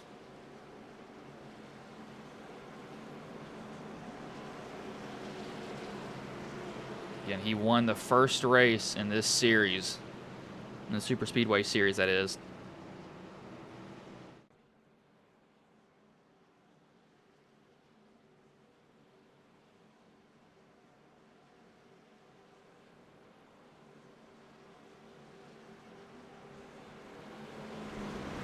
This will be a green-white-checkered attempt.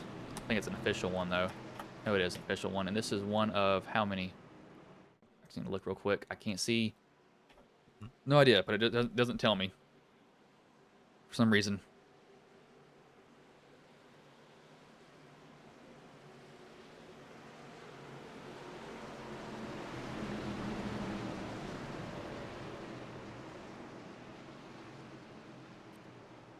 See, pace car pulls in here. Norris and Ecker, your front row. As the green flag is in the air, and we are back underway here.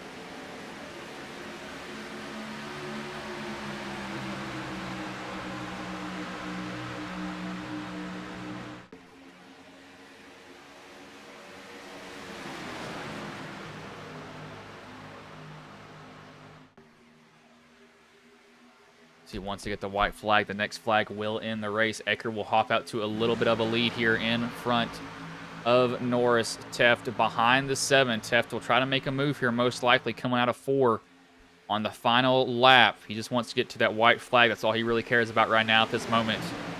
And white flag, next flag will end it for them.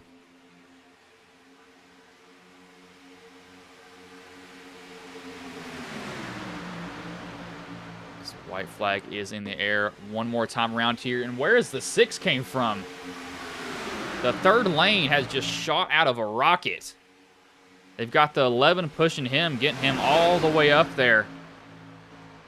He has gone to the lead. See what Hoke does. Hoke will put him 3 wide again. They're not done being 3 wide here. The 7 on the bottom, the 6 going to try to block that top lane. It will spin Hoke behind.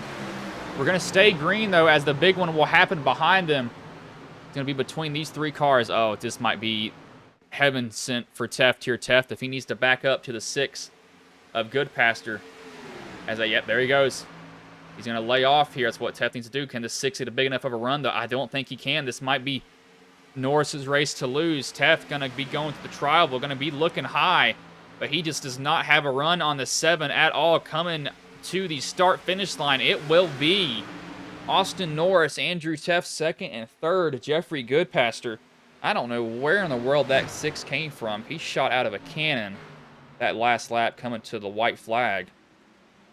But Norris comes from 18th to take home the win here at Dega. Morgantown, Kentucky driver. We'll watch him do his burnout here. I don't know where in the world he came from.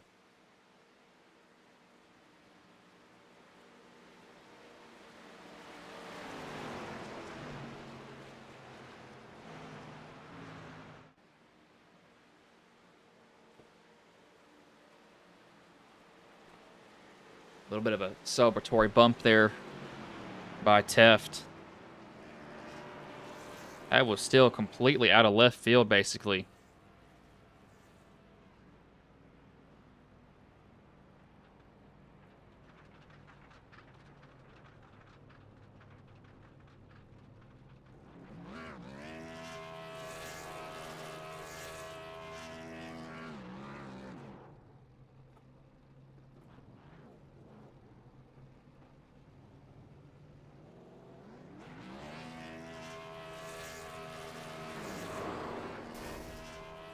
What the was that?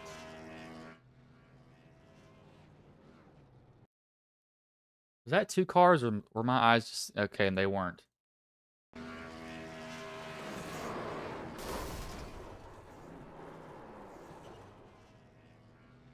Interesting. I don't know why he's doing a burnout, but okay. That was one of the weirdest things I have seen. I don't know what that was. Pull up the finish in order here, though.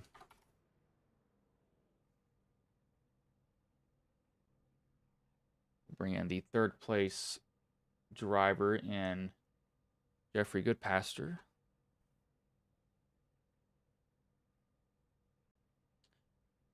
Let me bring him in now. Hey, Jeffrey, this is Bryce in the booth. Got a copy, man? Hey, Bryce, how are you? Man, so you come home third. You qualified 28th. How did the race go for you overall, though, man? Because it seemed like you made a good run there towards the end. It's just being at the right spot at the right time, finding the right help. I'm glad Blake was there at the end. He was a big help right there at that last finish. But other than that, it was just all be about at the right spot at the right time, being there at the end. I was gonna say, so what was going through your head really that last lap? Because you came out of nowhere in that third lane where you were just absolutely flying. With these cars on that third lane, you can get a massive run. Depending on who's with you, if you got like 4 or 5 cars, boom, side drafting, you got it. Yeah, I was so focused on the bottom through the bottom lane, then the middle lane, then here you come out of nowhere, and I was like, I don't know where he came from, but I mean, you evidently you made a really good push there towards the end, but how was the racing from your point of view? This being the second race of the season, and of course, it being a Dega, it's going to be hectic. Dega is going to be Dega. That's all I could say. It's a lot of room, but definitely a lot of side drafting going on, and pretty much you just have to be there at the end in order to finish. Yeah, it's definitely it's Talladega. That's how super speedways go, and either you love them or hate them. But how does this set up the rest of the season for you, coming home second in only the second race of the season? Uh, Definitely a boost of confidence going into the next race. Pretty much just gonna put my eyes forward and go from take tonight's momentum and take it on to the next. All right, man. Well, before I let you go, is there anybody you want to thank? Any sponsors you want to shout out that may have been watching the stream here tonight? Shout out to Amazon, my employer. I love it. The pants scheme is fantastic. And my wife wouldn't be able to do this without her. And shout out to Andrew Tuff, the owner of this league. And without him, I probably wouldn't be here. And well, I will let you go. Good job coming home third tonight, man. Thank you, Bryce. That was Jeffrey Goodpaster. We will bring in the second place driver and Andrew Teft. Hey, Andrew, this is Bryce in the booth. Got a copy, man? Yeah, I got you. Man, so you win last week and you come home just short, but how did the race go for you overall, though, man? Even though you were just one spot short than what you were last week. Uh, I was just kind of trying to stay out of trouble and keep it up front and hope everything that happened kind of happened behind me, and it sort of did for the most part. Kind of played the same strategy as last week, pitted as soon as I possibly could, and just stayed out the rest of the way and hope for the best. Finally got a good jump on that last restart, and I wanted to make a move on Austin there, maybe grab his right rear, but I couldn't really get around with nobody behind me. So, but yeah, congrats to him. I think he's a first-time winner, so that's awesome. Always fun seeing that. And so you qualified ninth in this race, so you didn't qualify bad at all. But how was the racing from your point of view? It being the second race of the season, and Dega being Dega, it's going to be hectic no matter what. I'm sorry, I missed the first part of your question. And so, oh crap, I even forgot myself. So you qualified ninth. How was the racing from your point of view, with it only being the second race of the season and it also being Talladega, which is known for just pure chaos all the time? This car is a little, I don't know, sporty. You get really great runs, but it's not always clear what you should do with them. And I think you've got a lot of power, and I don't know. It's just this car is just sort of asking for it, the way it can close gaps so easily. We were running 200 half throttle, and all it takes is to finally get in at full throttle, and you're flying. Just it's really peculiar about how many cars are in the pack. Like, even though I could get a huge run, I couldn't really do much at the end there because I just didn't have the help behind me. But it depends on the car, really. As far as the rest of the season goes, we got a pretty big mixture of tracks and car combinations coming up. Xfinity cars, trucks, the whole 9 yards. So yeah, just I think some weeks are going to be a little cleaner than others. So what was going through your head, that last lap, really coming out of 3 and 4 there, because you were kind of in a weird spot. You couldn't back up to Jeffrey in time, but you also were right behind Norris, but it just didn't work out there at the end for you. Yeah, I was in a similar situation once, actually, during our Daytona 500 race, or it might have been Talladega, but one of our full-length races earlier this year where something similar happened at the end, and the person in second just pushed me way out and bailed on me at the last second, and I was just helpless, and he went on to win the race. So yeah, my goal was just at that point, it didn't make sense to back up to the guy behind me because he was kind of far. So yeah, I just kind of wanted to push him out far enough from the guys behind us, and then side draft his right rear and pull him back, and hopefully get him to the line, but just couldn't materialize that run. All right, man. Well, before I let you go, is there anybody you want to thank, any sponsors you want to shout out that may have been watching the stream here tonight? Yeah, I want to thank our servicemen and women and you for helping out in the booth. Everybody tunes in to watch, shows up to race. I want to thank my team, friends, family, and Family Traditions RV Rentals. I want to thank Speed Zone Race Control, who helps out with our officiating, and KS Designs, who helps out with a lot of our paints. And if you're interested in checking us out, just head on over to racerselite.com. You can find all of our info there, standings, schedules, the whole 9 yards. And just congrats again to Austin. Always love seeing first-time winners. All right, man. Well, I will let you go. Good job coming home second tonight, man. Thanks. We'll bring in the race winner and Austin Norris. Hey, Austin, this is Bryce in the booth. Got a copy, man? Yeah, man. What's up? Man, so you come home with the win. You qualified 18th. So, how'd the race go for you overall, though, man? Because it seemed like you made a good run there at the end. Yeah, I mean, I'm not really good at qualifying at plate track, so I typically start mid-pack, but I mean, you just got to be patient and kind of follow the other guys through. A couple of cautions put me towards the front, and I mean, with Andrew behind you, I think you got a pretty good shot as long as he doesn't leave you. So Yeah, definitely. It's so hard. It's hard to race these cars, but how was this race from your point of view? With it being the second race of the season, and of course it just being Talladega, because Talladega is just Talladega. It's hectic overall. I mean, these Gen 6s, they're so draft dependent. So if you don't have 2 or 3 cars, you're really not going to go anywhere, and that's the problem. Side draft does a little bit, but I mean, it's still nothing compared to the next gens or even the trucks. So I mean, it is the second week in the league. I mean, there's still a few more cautions than I think any of us would have liked to see. But I mean, besides that, it seems pretty solid. Yeah, I haven't driven these cars in a while. I mean, I'm somebody who likes the next gens, but there's also issues with them. But that's one thing that I do remember with these cars is they are so air reliant to get in a run. Like once you get out of the throttle, you basically just It dies. You don't build that run up for another 3 or 4 laps. But what was going through your head really those last 2 laps? Especially seeing the big one happen behind you, and then knowing that Teft could have possibly left you, out hanging there at the end, but he just wasn't able to back up to the 6 in time. Well, it's like I was telling him a minute ago. I mean, if he was in third, I was starting on the bottom. If he was in fourth, I was going to go to the top for the restart. So, I mean, I knew the whole time that I had a push coming. We were going to be, I was going to be in it for a shot at it.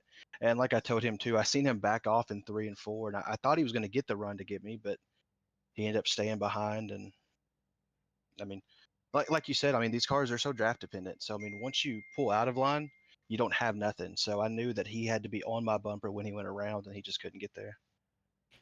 Yeah, I was thinking that he was going to back up, but I think if he really would have had, one more turn, I think you would have been in a really bad position. But luckily, when it happened, you were already down the backstretch, and it was going to 3 and 4, so he couldn't do anything to get back to him. But Before I let you go, actually, no, let me ask you one more question before that. So, how does this set the tone for the rest of the season for you, knowing that this is only the second race in? Well, that's what I was telling Andrew a minute ago. I've ran the Friday night lead or Friday night free races for I think 10 or 11 weeks now, and the best I was able to do is get third once. Most of the time, I have horrible luck. So coming into tonight or leaving tonight rather, with a win, get you in the playoffs. The rest of the weeks are just going to be obviously you want to finish good, but it's not you don't have the stress on your back of trying to get a win to guarantee it. Yeah, it definitely just lets you relax a lot. But before I let you go, is there anybody you want to thank, any sponsors you want to shout out that may have been watching the stream here tonight? Yeah, for sure. First I want to thank my wife. She kind of tolerates me doing this 5 or 6 nights a week, so you know grateful for that. My teammates and Daniel Jackson and Stephen Blevin, Sky Motorsports. They were calling out from behind me, what was going on. I didn't even know. I didn't even see the wreck, to be honest. I was looking out the windshield, and I think my boss might have tuned in tonight. So shout out Logan. That's kind of cool. All right, man. Well, I'll let you go, but good job coming home with the win tonight, man. Yes, sir. I do appreciate it. It's Austin Norris, the race winner. Not a bad race overall. You can see the finishing order right here. I'll go down to the very, very bottom of it. It was Dega for sure, but it wasn't too bad overall. Towards the end, there was definitely some wrecks that happened, but I will be back on Friday. They'll be at, where are they gonna be? Crap. I need to look at the schedule. I don't even have that myself. That's my bad. Where is it at? Yes, so they will be at Atlanta in the Xfinity cars, 130 laps, the 15th. But I'm not going to keep y'all here any longer. I will let you all go.